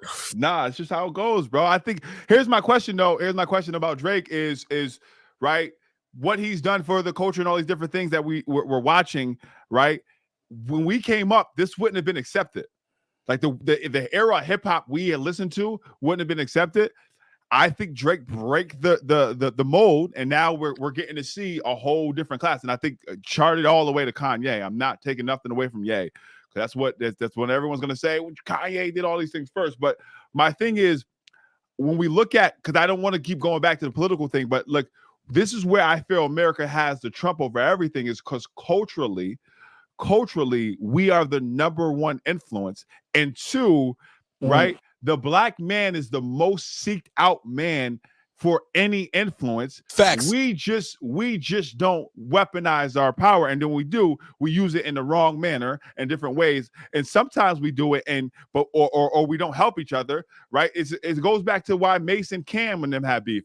Mason, Cam, and them have beef because Cam and them was getting money, and then Mace wasn't. Then Mace blew up, and then he ain't come back, and then that's the friction. Culturally, if we're seeing things like, I watch Miles do a podcast, I watch Ronel do a podcast, now we're all collaborating, and this is where we're supposed to be at. Working together and not competing against each other. We're all supposed to be winning. Whenever I drop something, Miles is always giving me the best feedback to get better.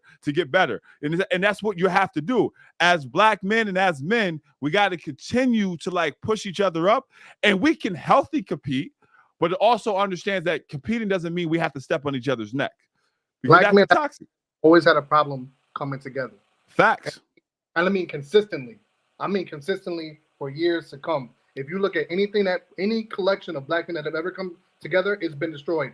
Whether it be by government, whether it be by ourselves, we have never continuously came together. Look at Black Wall Street. Look at Black Wall Street. Look at the Black Panthers. Look at anything that we put together. I mean, if you look at buildings right now that are projects, right? What is it? I think, as a matter of fact, so I live in Yonkers, right? What's the buildings? It's right over here. I can't think of it right now. But those buildings were necessarily built for the Jewish community. Now it's an all-black community, right? Yeah. It's like a project now. But if the Jews were living there, it wouldn't have been projects. You know what I'm saying? That's the broken window theory. Facts. That's the broken window theory, and that's the problem. That's the problem with we don't take care of ourselves, right? And I think a part of it is just the accountability of like when you're walking around the neighborhood and you see a kid throw something on the trash. That's a simple fix. If you just held that thing like, yo, don't throw it on the floor, don't throw it on the floor. But look at it. There's no trash cans on the corner in the hood. There's like if you go to these different communities, prevalent communities, there's trash cans. In my community, there's a trash can right on the corner, right? Someone comes in and takes care of that. But it's a part of it is that goes back to us. And I think that's the issue is like, we're not doing it ourselves. And I think this is one of those optimum times that we can actually really excel in that. And I think we are, but it shouldn't always be in entertainment, right? It should be in different things. It should be entrepreneurs, it should be different things like that. You know what I'm saying? The market, all these different places. But if we're not willing to work together like we're doing right now, it just becomes toxic. And the last thing I say is, and not to close it, but like, we got to stop shunning each other because we have difference of opinion. That's crazy. Please get to it. We all been there. That's crazy to me. Please get to that. Like we can't like if we different, like Miles has a different opinion on things, and I love that because that's free thinking. That's how you learn from each other. But if you automatically push him to the side, then you're already limiting your resources because now you don't want to hear a difference of opinion. Go ahead, bro. So if you watch my stream for Monday, I was remember Nick made a post which I didn't agree with. He made a post and people were wilding him up, talking to him crazy. And I'm like, yo, it's okay it's okay to disagree with somebody, but you ain't got to disrespect them. You know what I'm saying? You disagree with somebody, just like we all had our difference of opinion. You know what I'm saying? Now you go to the hood, or you go into certain spots, the Frank stand would have been thrown. Outrageous. You know what I'm saying? Like, how do we get here? So yes, I 100% agree with you. You feel me? I'm a debating ass nigga. You know what I'm saying? And a good 60 to 70% of the time, I be dead wrong. I like to debate though. Like, what you mean? Blah blah blah blah blah blah. You know what I'm saying? And even when I'm wrong, and I'll let you have it. Like, nah, you got that. You right. You know what I'm saying? I'm not gonna disrespect you. You know what I'm saying? I'm not gonna sit there and be like, what this nigga say? Nah, fuck him. You don't even know him. You don't even know this nigga. You know what I'm saying? And you gonna throw the Frank stand? Come on, man. And to get back what you were saying, when it comes to like things like the garbage, right? I'll go to the city hall meeting, and I was against the garbage in my community. I was against it because I'm like, Les Schenectady could tell me that shit is never gonna overflow. Don't put that shit on my corner. I don't give a fuck. Yeah. You know what I mean? And I was the only black person in the room, and they was trying to vote to do it. Motherfuckers that didn't live on my block. So, and that's a beautiful thing, right? So you're looking at it from a perspective of like, my perspective is, it's an opportunity to keep things clean. You're looking at it from a perspective of like, no one's going to be accountable and no one's going to take care of that. And that's the beauty of it, right? I love how people don't realize the forward thinking. I'm thinking of only 1 and 2 steps. You're thinking about 5 and 6. But if we don't allow each other to have this conversation, then we'll never understand that, we got to get to 1, 2, 3, 4, 5. And so I appreciate that you saying that, because that's a part of it. That's a part of the issue. But Brad, I know you really want to touch on that next situation. So go ahead on that, bro. So I just wanted to say, like, so debating is part of our culture, right? Like back in the day before COVID, before you had to make an appointment to go get a haircut, right? You used to just go to the barbershop, and I literally would sit there and listen to niggas argue all day. About whatever. And it was the most entertaining shit that I didn't even realize I just sat there for 6 hours waiting for my haircut. You understand what I'm saying? Like, or you go to the corner, you go to the block, you go to the corner store, niggas will argue about anything, anywhere, and have fun doing it. It's a part of our culture, but I definitely want to say that's where I said we have to agree to disagree. Yes. You cannot drop your mans off because he has a difference in opinion. I have one of my best friends is a loyal Trump supporter, right? I don't support Trump. That's my personal opinion. But I'm never leaving my mans because of our difference in opinion. I grew up since I was 12. You understand what I'm saying? And a lot of my other friends are like, I can't fuck with him. And I'm like, I don't understand what you're talking about. Mm-hmm. Yeah. You can agree to disagree. We don't have to always agree. His favorite color might be red. Are you going to not be friends with him because your favorite color is blue?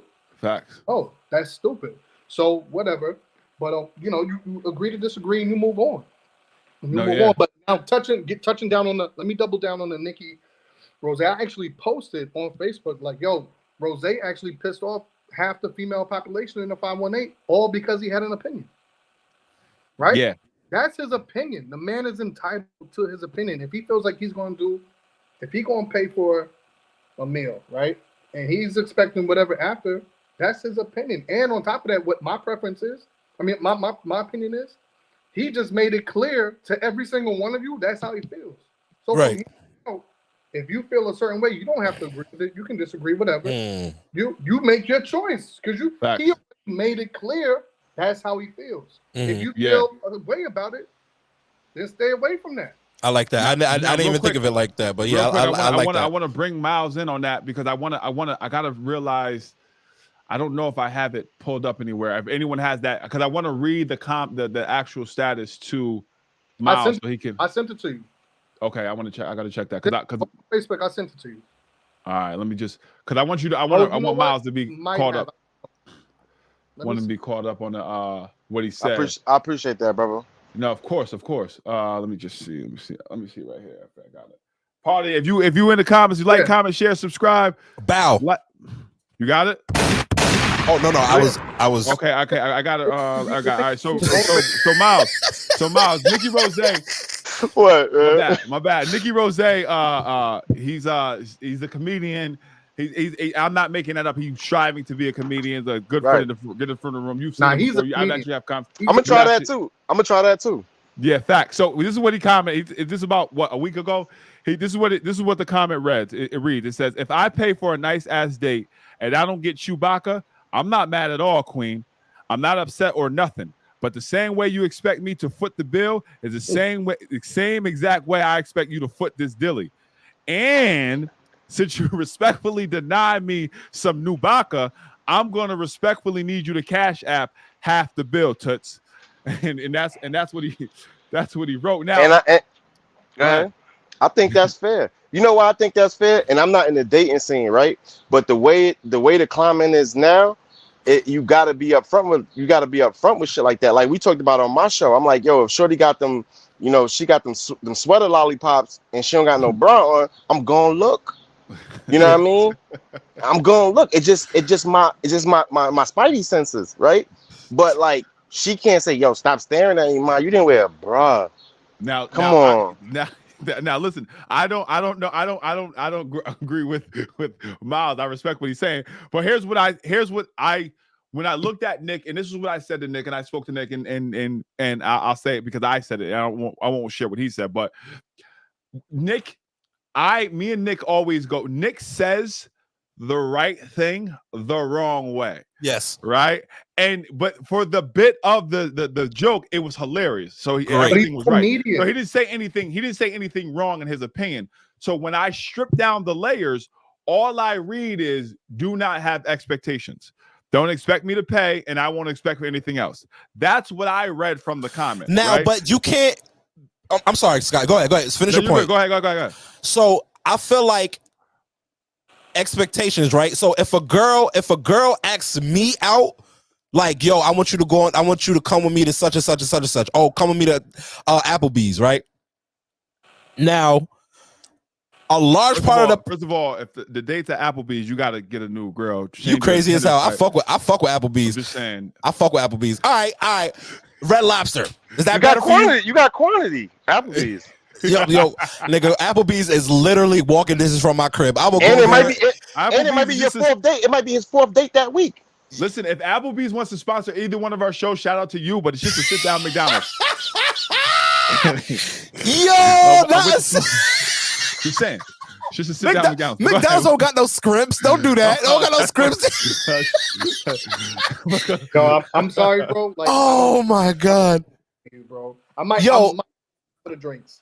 But nah, so boom. All I'm saying is this: if a girl asks me on a date, so the large part of the population is going to say, as a man, you're still supposed to pay. Nah, you asked me. Now, if I'm asking you to come on a date, yes, I'm expected to pay because I asked. Truth or no? No, yeah. So this is where I'm toxic. My ego won't allow me to not pay. That's where I'm toxic. I'll be honest with that. But you also married, bro. No, yeah. I'm also married. It's a different time. It's a different time. But if in the dating scene, my ego won't allow me not to pay. It's just an ego thing. And I'll Nigga, be honest. you can have all of that all you want, because if you know what I'm saying, like quantity. Go ahead. The quantity is more now. Like, so for example, you might see a joint walking out the crib before, when you back in the day when you was dating. Now, yo, the app is just on. I'm like, everything. Agreed, but I'm from that era of that's a stunting move. Like me and you, we put the tables together to make the bottle girls race. So I'm toxic in that way. So like that's for me. Like I'm if I'm going, that's not toxic. Yeah, but if I'm going out, I'm paying for things. I'm not saying that's not toxic at all. So it's not toxic. My son got chivalry. Like me and my guys are trying to like run the bill. I agree with you 100%. I concur where you court a woman. Yeah, I'm from a different. Yeah, you know what I'm saying? So now, morally, that's the right thing to do. But am I obligated? That's the word right there. Obligation. No, agree, and that's what I'm saying. That's what for me. I think that's a hot take. That's if you ask me on this date, you paying for this date. I'm gonna see what's up. I don't disagree with that. I don't disagree. Girl, I'm not saying that you disagree. I'm just from again. It's I'm in a space. If we're all going out to eat, right? Like if you don't go out, if you ain't got it, don't go out. Scott, hold on, good brother. That's like saying, yo, if your shorty make more money than you, yo, like she should pay. It's the same. It's like, to me, it's the same thing. So like, yo, so for example, my wife has made more money than me the whole time we've been married. But you know what I mean? And if I pull out the card, it's our bread. You know what I mean? But wait, that's what you think? That's what I said? No. No. That's different. I'm speaking from dating's perspective. Oh, like right. when you're married is different. Dating perspective is this. Like even if we're Even going the out, date. even if we're going out with the bros, I'm putting the card up first. Like me and like so Right. it's just a different thing. I don't even like niggas like that. Don't even pull it up. He said, "Oh, so that nigga think that? Nah, nigga, my shit go on top of yours." Yeah. Facts. So Say that again, Brad. Like, you understand what I'm saying? So it's a totally different perspective when you're married. But I want to say this. I spoke to a lot of females, right? One of them is actually in the comments right now. And she made a very, very valid point where she said to expect sex after paying for a meal is transactional. She was like, I never even look at it like that, right? And I thought she made a point because she said it's transactional. So I said, so now if I'm as a man take a female out and we have a genuinely good time on a date, whatever, right? And then afterwards I want to be intimate with her. Am I wrong as a man? And she was like, no. She was like, because if the sex happens organically, right? Yeah. That's all well and good. But to sit there and just expect sex because you paid for a meal is transactional, and that's you're right. Totally. Okay. So hold on real quick, Miles, real quick. And that's where in the climate we're in now, if I'm not expecting sex, you don't expect me to pay the bill. That's what I think Nick was saying. So either way, don't expect any and I agree. So for me, it's right. We're from that, like you said, we're from the era of courting women and all that stuff. I don't go into date expectation but anything but a good time. If it happens to transition to the vibe after that, that's an amazing thing. But I'm not going into it like, yo, if this doesn't happen, no. So I'm just going for a good time. So I know y'all see what's going on in big cities, right? A lot of girls are weaponizing that, right? So you got girls that are going 3 or 4 dates a day to eat, right? Yeah, Oh, you want to go to breakfast? You want to go to lunch? So what's that? Right, you got to vet these. You got to vet them out. You guys got it rough.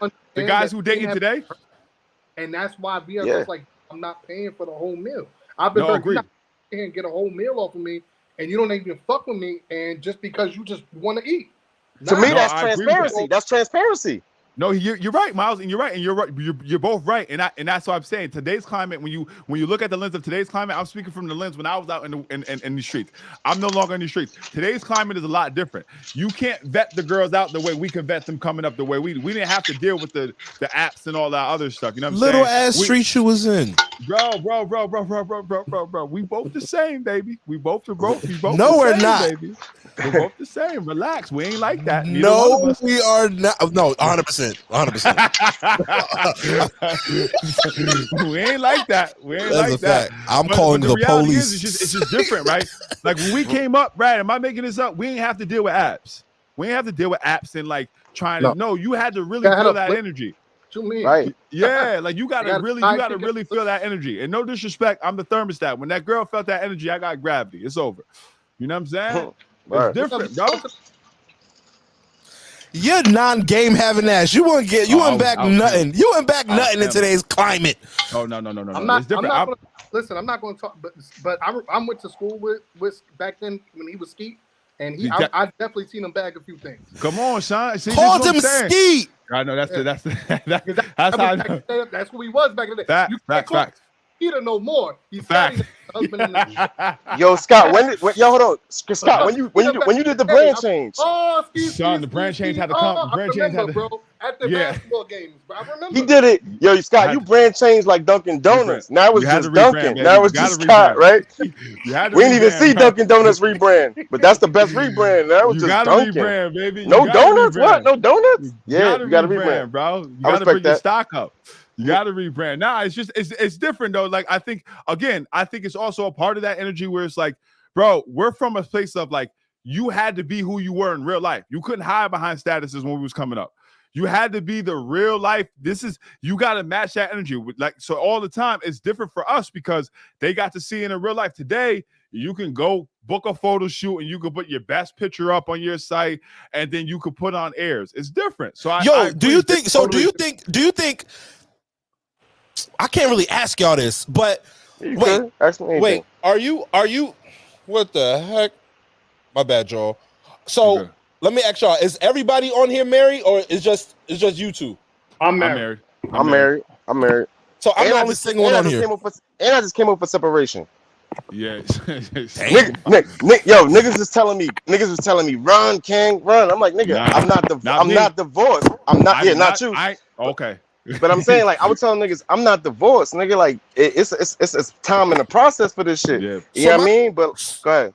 My question is this: do you feel like women catfish more or men catfish more? They both do the same. They both. I think women get more blame, but men catfish too. I'm gonna say, but I'm gonna say, if you a nigga putting filters on your picture, you fucked up, my boy.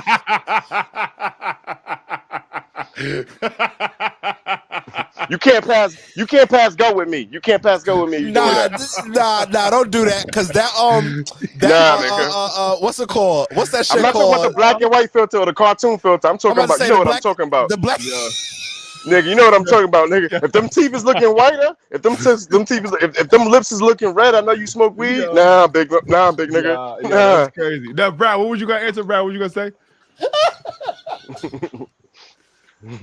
What was you gonna answer, Brad? What happened? My fault. My son was talking to me. What happened? Now you're good. What was your answer? Oh God. So what? Do you think women catfish more or men catfish more? Oh, absolutely, women catfish more. You really think so? Without a doubt. Without a doubt. Yo, oh my God. How many times you gonna look at a female's picture and it's just her head, neck above? Yeah, no, we agree. No, we agree. Yeah, But we that agree on happens that. with men too, though. That happens with men too. That's catfishing 101. But to what level though? You see what I'm saying? That's like the first level catfishing, right? Then you got the women. Oh, come on, bro. Don't get me started. How much shit is fake about a female? If you take a girl that you never met, right? First date, you take her, or let's say fourth date, you take her out, she's ready, she lets you go upstairs, bro. She got to take off the hair, the nails, the eyelashes.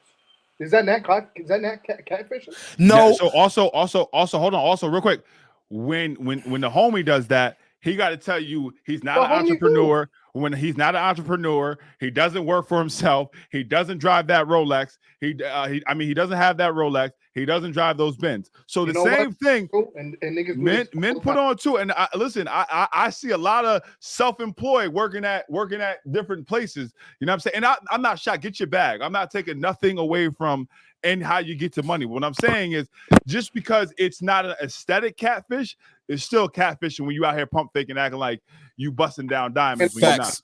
Yeah, stand up. Now, ladies, don't do me. I have nothing wrong with your eyes. Yeah, wow him up. Wow him up. But y'all niggas be taking pictures in front of your man's car. Don't make it seem like y'all don't catfish. No, we do. No, I think they do. But I think men do too. How many times you seen the men in the club with the bottles? That's not. It's Tuesday. That is dog. not your bottle, bro. That's not your bottle. And every one of y'all took pictures of that bottle. But I think that if you married and doing that, you got something wrong with you. You got something wrong with you. Facts. Yeah. All right. No, I think it's equal. I just think that women get the worst end of it because it's an aesthetic thing, because they have the makeup, the hair, and all the other stuff. But I think catfish goes to when you're lying about your job, when you're lying about what you're doing, when you're lying about not taking care of your kids. Those are all things that catfishing, because you're still fronting, you're still putting on airs as if you're something that you're not. So I think it's a mixed bag. That's so crazy that you feel like you even need to do all that. But yo, it's a self-esteem, bro. It's a self-esteem thing, right? It's like I asked a question on my show, like, yo, do you really care what people think about you? I think the answer for that is yes, but it's Everyone the degrees. It's the degrees. So like when you are a female, you insecure at first because you don't know how people gonna vibe off you. You know what I mean? It's just like we all got homies that be in toxic relationships, and we telling them, yo, bro, you know what I mean? If you catching the same joints as you, but nobody ain't trying to hear that. But that's a good point. And I think the biggest issue that we never realize and we never address about insecurity is parenting. Right? Your self-esteem comes from your parents. Like that confidence and all that stuff comes from the bottom. That comes that's from the ground up. You can't from 1 to 4 is when they build you on that. So when we have these people who are out here catfishing, you got to go back to their childhood. You got to go back to their lineage and look like, oh, well, there's daddy issues there, or there's a mama issue there. So like I think that's a part of the issue. That's a bigger issue with our culture too. And we don't got to deep dive into that. But I also think that a part of why we put on airs and seek validation is because we didn't get it at home. We didn't get it in the right healthy manner. And this happens all of us through culture. Like that's a great question. Do you care? Yes, we care, but what about? Right? I don't care about my appearance or how you view me and all this stuff, or my past, or all this stuff.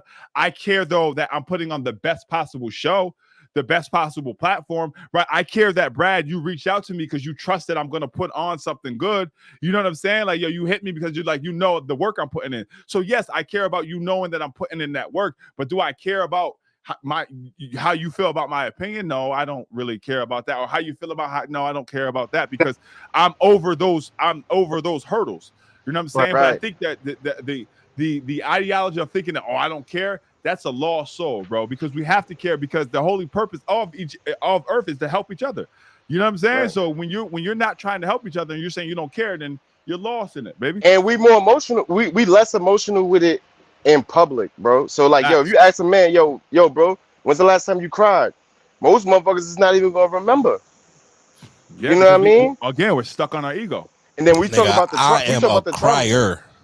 Right, that's you, bro. That's why you strong, bro. That's why you strong. But you got what I'm saying? Ask your homies. Ask your homies that comment on your show to you, and you know they didn't hit the like button, but they hitting you about the comment on your show, and your shit just started. Ask him. He gonna tell you, yo, they just know my back. What you doing, bro? Come through. Nah, man, it ain't me, but I got something to say. Well, nigga, I got you. I sent you the link.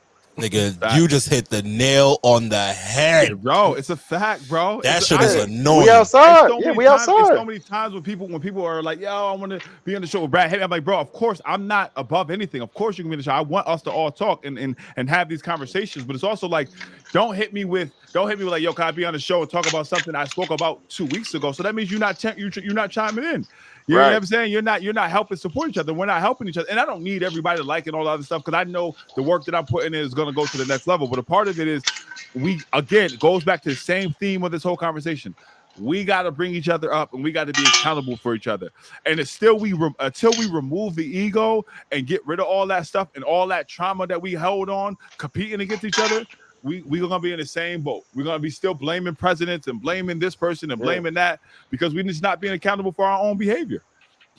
And to Scott on that, I really don't think we gotta remove the ego. We just gotta check it. I think the ego is a powerful thing, and I think that's a drummed up narrative. But like, we just gotta check ourselves, bro. And if we're not checking ourselves and helping our brothers out, anybody can say anything. And if that's gonna be the trigger to get somebody punched in the face, yo, it's something wrong with me. There's something wrong with me. If I'm go ahead. I stand corrected. I shouldn't say ego. I should say pride. We got to remove the pride. You're right. My terminology was wrong. And again, I think 100% a part of that is, you know, when you grow in confidence in yourself, do you understand that, like, bro, we can all share this space and we can all grow together. You know what I'm saying? It takes literally 2 seconds to hit share, right? From a place of, yo, just share. We don't do that because we're insecure. This is what happens. If I'm doing something, right, and it's looking like it's successful, the person that doesn't want to share it is because they got to find an excuse to why I'm somehow cheating. They ain't do it. Right? Like, oh, he's cheating. But we're from the same cloth. We're from the same spot. We had the same start line. You know what I'm saying? But, he's cheating because he's doing this. Oh, he's cheating because he got extra lights. It's not cheating. It's just work and willing to sacrifice and sometimes be on here where there's only one viewer or there's no viewer or just Miles is giving me. You got to put that work in to be consistent. Yeah. But it's part of it. Right. The one thing I will say, Scottie always bigs me up. And it's like, bro, there ain't nothing to big up. You know what I'm saying? In my eyes, you know what I'm saying? Like, in my eyes, the most viewers. Don't ever say that. Yeah, I know. Nah, he's right though. No, he's right. He's right, because he got the football in his hand. He got his head down, and he getting positive yards. He don't know till he gets he's getting a yard or two. He don't know he got that. Facts. So me and Miles bump heads, but we're always pushing each other. You gotta big yourself up. Yeah, no. I mean, you feel me? I'm always, you know what I'm saying? But it's just like talking to Scottie, I start to see, like, you know what I'm saying, realize where it's like, yo, bro, don't lean on the negative. You know what I'm saying? Yo, bro, just keep pushing. You good. Like, yo, you're doing good. You know what I'm saying? Keep with those positive affirmations. And I love that and I love when he does that. I really do. Because hold up. Scott, let me say one thing real quick. Yo, Dave Chappelle said the thing that when I was going through my podcast journey, and I'm still going through it, right? Mm-hmm. Dave Chappelle said the illest shit that motivated me. He said, yo, when you're a creative, your biggest flaw is refinement. You know what I mean? That's why I'm still switching my camera angles. I'm still not confident in that shit, but at the same time, I'm doing it. You know what I mean? And Scott will tell you, like, he'd be like, yo, put that. I'm like, yo, that's not 4K. We can't get 4K. I'm not putting it out. And then we bump heads on that shit, right? We bump heads all the time. Yeah. We bump heads all the time, bro. But then I do that for 20 views and don't put content out. I'm stupid. He was right. But he know because he been there. Bro, and it's a part of the process, bro. I think like we're here to encourage each other and we're here to build each other up. And I feel like that's going back to your question, Brad, about it's like, bro, we can do whatever we want. Like realistic doesn't make sense. We can do what we want. Are you willing to do it without validation? Are you willing to do it without praise? That's the thing. That issue is people aren't willing to do this without praise and validation. And once you remove yourself from that and you fall in love with the journey and the process, you learn so much from each other. And like you learn from spaces of like me and Miles, like again, I keep saying that we bump heads, but I learn every time we speak. Every time I watch Oh Well's World, I'm learning. Every time I see what he's doing there. Perfect. And this is a part of the process of learning with each other and growing. And when you remove that pride, everyone else can eat. Facts. Everyone else can eat. Like it's like everyone else can build. We all can do it together. But it's a part of the issue is like for so long, the cliche crabs in the barrel thing, we keep pushing each other down, and finding we have to find a villain. This is not a Marvel movie. My nigga, my uncle told me, yo, like stop with the villains. Just go out there and be accountable. My uncle told me this, right? My uncle said, yo, you're never gonna be as big as Joe Rogan. I said, yo, I have to bang it on him. Then I spoke to him again. He said, yo, you got to sell your soul to get that big. I said, nah, bro. All I need is, if I get 3,000 and could do a live show with 3,000, I am good, bro. I am good, right? And let me never sell 1 million records. I sell 1 million records like 1 million times. Right. But listen. See, that's that shit. That's that training right there. That's not good. I know. I'm so bad at that. I'm trying to fix that. Right. Then he said something about now after 3,000. That's growth. First off, you had to get to the 20 views, right? Then you go from 20 to go to 3. That's growth. That you made it. Nigga, you know that, but I'm not looking at the you never look at the positive comments, bro. You're always looking at the negative. Bro, a black household, right? In a black household with a lot of women, right? I was the only male in the house, right? Let me tell you, bro, there was not a lot of bigging up. There was a lot of angry black women running around telling me spill the juice and how I did this and how I did that. And I was just like, damn, bro, like this is crazy, right? There was no, and this comes from the point that Scottie made where it comes from home, right? Your parents and whatnot. Bro, there was no like, oh man, you did a great job. Thanks for taking out that garbage today. Thanks for doing your homework last night. That shit was expected.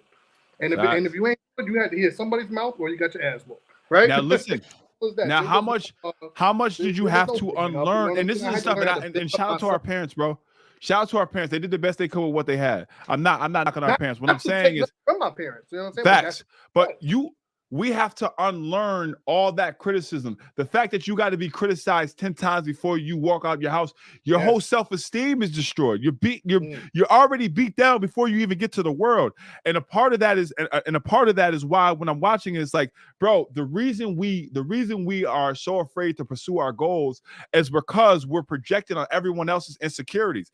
Everybody else told us we can't do this, we can't do that, we can't do that. So now that's imprinted on us. So every time we go out to make a decision, we got that little voice in our head telling us we can't and all these different things like that. And it's like, no, that's not, we shouldn't be operating like that. We shouldn't be moving like that. But you have to unlearn those toxic traits in order to grow. Now, our parents had it different than us because they didn't have the opportunity and the information of the internet like we do. You know what I'm saying? So when we look at it from a space of like, yo, kids should never have to unlearn trauma, right? You should be able to have the clean slate to go out there and make affordable mistakes. And that's what we're doing for our kids. Go out there and make affordable mistakes. Don't be projected under my insecurities or my fears, right? And this is a part of the journey of podcasting. It's like you can go out there and do whatever you want in half the time. You ain't got to worry about my bills and the cable bill and the stress of my job.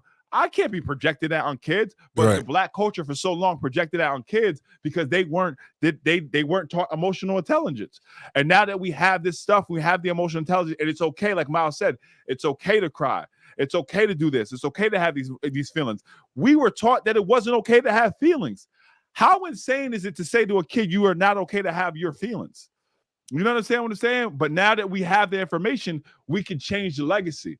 And that's what is so important to me, and why I encourage and I try to help people is because legacy needs to be changed within us, right? We can make generational wealth by breaking generational curses if we just start at home and be accountable. He preaching now. Right. So for a lot of black men, I think a lot of the trauma comes from, you gotta take over. Yo, you don't know where you came from, right? A lot of people don't know where they came from. And then, so that's when you get that imitation and you get that he trying to be him, but like, yo, what if he just like that? Right. You see what I'm saying? But now, like what Scott was saying, when it comes to generational wealth, yo, nigga, it start here. Yeah. It start here, bro. It start here. How old was you when you realized you were smarter than your parents? Or at least one of them, right? Not talking about from a wisdom standpoint, but from a like, yo, man, you still getting the triple play package from Spectrum? You still getting the triple play package? Why? Who pick up that phone? You see what I'm saying? Who, like, what? But then it's like, oh, I didn't know that's what the guy offered me, sold it to me. Then now we got to police our parents, man, sometimes. But that's not a bad thing. Answer that question, right? When I went to go buy my house, I realized, not to say that I was smarter than my parents, but when I definitely realized I was making better moves. When I went to go purchase my house, right? My family had a house. But when I went to ask them, what do I need to do to purchase my house? They couldn't answer me because that house. No idea. They didn't purchase the home, and I never realized that. I have no idea. So I was also taught to save my money, right? I never once was taught anything about the market. I never was taught anything about investments. I never was taught anything about owning over renting. I was never taught this. I was only taught to get up, go to work, and save. And that's it. I had to go out there on my own and do my own research. And that's when I realized, bro, I have life insurance, right? For me, if something happened to my kids, bro, nobody in my family has life insurance. I have no idea. Family like, yo, what is wrong with you? Yeah. You got to do this. So like, why am I? You be paying for that shit. And I'm younger than all of you. Yeah, bro. Right. I don't have nothing big, but I got a little something. If something happens. Mentality, Brad. Tupac said it better. It's the best. My plan is to show you that I understand. So you like, yo, your parents like you did the same thing. You just critiqued me for. You did the same thing, Miles. You did the same thing. You just quoted Pac over Hov. You did no. You said no. You said it like you talking down to somebody like, yeah, I sold a million times, whatever, shit like that. I didn't say. I just quoted Hov. I quoted Hov. No, but you quoted him on something that was toxic to the conversation. Fact, it was like you saying like, yo, if me and you get to 1 million and I pack out a show. You like, yeah, nigga, I was packing shows out in 2000 and whatever. Yeah, that's what I'm saying. That's what you said. But when Pac says, my plan is to show you that I understand, it's like, yo, dear mama, that's what I'm trying to do. I'm trying to show you that I understand. Yo, you had it fucked up. You didn't know. It's one thing when somebody know and then they purposely do it like that. But like, you could look at your parents' eyes and see, yo, they just dead ass didn't know. Yeah, bro, that's why you got to humanize your parents. Yeah, you got to humanize them. And the fact that you had an inherited house, nigga, that's 95% of black people don't got that. So that's already privilege. Right. Yeah, so that's big. That's why that goes back to you have to have empathy for history, because if you don't realize that they just, like Miles said, they just didn't know. They just didn't know. It's not that they didn't want to help. They just didn't know. And a part of that is because their parents beat them down. Their parents beat them down to the point where they thought that getting a state job was success. I'm not knocking any state workers or anything. I'm not knocking that. I'm just saying that we limit ourselves because of our parents' insecurities. And until we grow past that and develop our confidence in ourselves and break these cycles, we got to break these mental cycles, right? We have to break these mental cycles and shake off the rust of like, yo, you don't have to do that. All of us went to Schenectady High, and I'm not knocking Schenectady High, but for me, in my experience, there wasn't no guidance counselor that told me that like, yo, you can go out there and go Ivy League. All of us didn't go to Schenectady High. I said the three of us. My bad. Oh, my fault, like my fault. I apologize. But where he go to? Wait. Where he go to high school at? Downstate. I went to Framingham High School in Massachusetts. Very different. Yo, he got his clearance. Yeah, I had a McDonald's. I had a McDonald's in my high school. Yeah, this I'm guy's about to clearance say- from 8 Mile. It's clearance from 8 Mile. My son was Nah, hey, man. affluent. My son was affluent. But I look, no, but I say that to say this. When I was struggling to start my podcast, right? And Scott was kind of critical of me. He's like, yo, nigga, just do it, whatever, right? And then he said, yo, nigga, you got confidence, whatever. And I said, yo, bro, it's something in my confidence that's fucking me up. And he said, yo, how you think I'm doing? I said, yo, bro, your shit is different. He said, how so? I said, yo, bro, you doing it for your moms. So that shit is Different way motivation. different. It's a good motivation. It's a good stepping stone. And nigga, I was just doing it to do it. And then, I want to get my shit up, but I was like, yo, nigga, like, if your torch is your mom's, nigga, and that's the person that you look up to most in your life, nigga, your fear is gone. Yeah, I'm thinking Joe That's- Buttons is watching my shit like a dickhead. Yeah.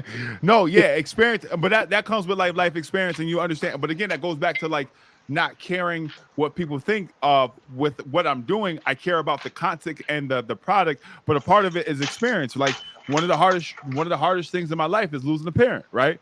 And from my experience, I've seen grown men fold under that and never recover.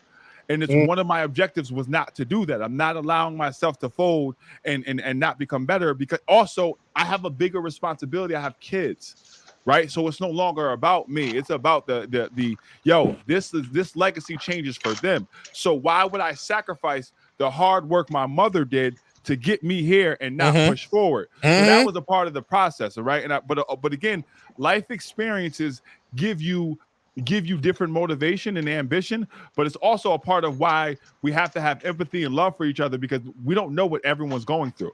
How We old were don't. you when you went through? 30. I Huh? buried her. When my mom passed, Oh, I didn't hear this question. My fault. that's what the question was, right, man? Yeah, I said, how old were you when it happened? Yeah, it was 5 years ago, 6 years, so That's 30. still a 30. young age. That's still very young. And People it are wasn't, hard you know what I'm saying? And Yeah, again, bro. but I've also I've seen men older than me falter, and I've seen men younger than me. But again, death is something in the hood that people weaponize as an excuse. It's just my opinion. We look at it from a place like, oh, if my son was here, I'll be doing this. Or if my guy was here, shout out to this and shout out to that. And I'm not making fun of the God rest the dead and all that other stuff, but I'm thinking we need to use that motivation in a different platform and not as an excuse, right? Like it can't be a situation of like, yo, if this was here, we'd have been going off the top. No, if you really want to honor that person, put the work in. You know what I'm saying? Put the work in. Go out there and grind. Do what you got to do, and don't use that Gotta keep excuse. moving. And you got to keep moving. And I'm not saying They'll don't heal go from on it. without you, bro. Yes. I'm not saying don't heal from it. Everyone grieves different. You have to grieve properly. I'm definitely, you need to grieve, but you also have to grow from it. I have this thing, stop living and stop surviving your trauma and start living in your healing. Right. And like me, I'm all about like, bro, That's you two shirts. From grief to grow, and the second thing you just said. Yeah, bro, it's just a part of that process. But again, this is where we can have these honest conversations.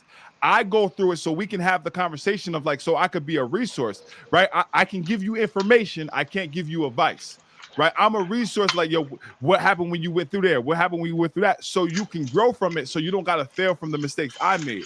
But again, that's a part of helping each other. Why I continue to make the same mistake? Learn from my mistakes. You know what I'm saying? Grow together. But it's just a part of our ego. We don't, you know what I mean? We don't want to hear each other. Facts. But yo, we had 2 hours, bro. We're gonna shut it down.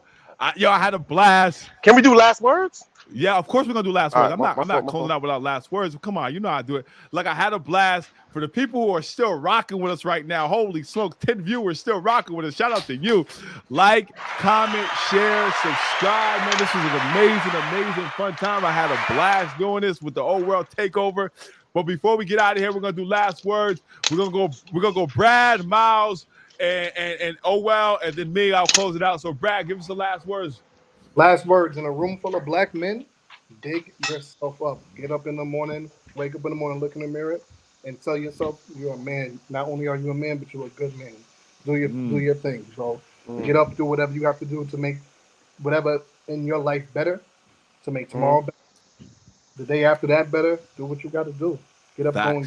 The world will move without you. The world will go on with or without you. It's going to keep going. Talk heavy. you got to do to keep going with the work. Oh, bars. Miles, what's up? So I'm gonna bring it to close this out. I'm gonna hit us with a Maya Angelou quote, right? And I know we all heard it before, but Maya said it, right? When people show you who they are, man, believe them. Facts. You know what I mean? Because your brain will get away from you, man. Especially if you're in warrior mode or whatever. But it's like when you mad, why am I this mad over this event? You know what I mean? Because the next thing I'll say is, event. What is it? Event plus response equals outcome. So you could control your own narrative all the time. That's all I got to say. Whoa! Don't go, Miles. Tell them where they can find you every Wednesday. Don't do that. Yo, y'all can find me at 8 p.m. every Wednesday live on YouTube, Play Myself Show. And if there's any other podcast links, because Scott will tell you, I always look for everybody in the Capital District because I feel like we need to do it together. You know what I mean? So if anybody want to come on the Play Myself Show, talk heavy, we talk about a myriad of things. Or if anybody needs me as a guest on their show, man, I'm a text away. I'm a phone call. I'm a chat. I'm a whatever away, man. Play Myself Show, brought to you by LVPRD. You know what I mean? I had the brand in here, even though I don't know which way to change my hat. But I love y'all, man. Thank you. I'm on into the end. Rolly. All right. So they was being all mature. I came here to get my immature shit off. I took this shit over. All right. Well's World. Man. Y'all know what's going on. Well's World. Shout out to Jackie Got Us. I want to shout out to everybody who got on. My brother Doe, my brother my good man Miles, and what was other gentlemen's name? Brad. And Brad, I want to thank y'all for coming on and being on the Wake and Bake podcast. This morning and getting some real good quotes, giving out information to people who don't know. The feedback is already crazy and we're not even done. That's why I had to be silent a lot of this because my phone was just going crazy. But I want to thank y'all. I definitely want to thank Scottie, for having this idea and for doing this. We got to do this again. Make sure you check out Well's World on all platforms, YouTube, Facebook. I'm going to start the audio, start putting out the audios again. I stopped that for a while. We're going to do that again, but make sure you come back Monday. We will be back Monday 8:30. Monday, Wednesdays, and Fridays we do Wake and Bake. So just make sure you come back and come chill with us. Scottie, you already know what it is. I love you, brother. Go ahead. Yo, man, great guys, man. A phenomenal time. I had a blast, man. Thank you. Thank you for letting me do this. Miles, thank you for being on. Brad, thank you for hitting me, putting pressures to be here, bro. Thank you for Doe for pulling up. Thank you for all the comments, like, share, subscribe. Man, you guys were amazing. This is fun. I love doing this. This is always a blast, bro. And I'm going to end the show like I always end my show. Practice love, practice empathy. And this is Jackie Got Us, the podcast. Peace.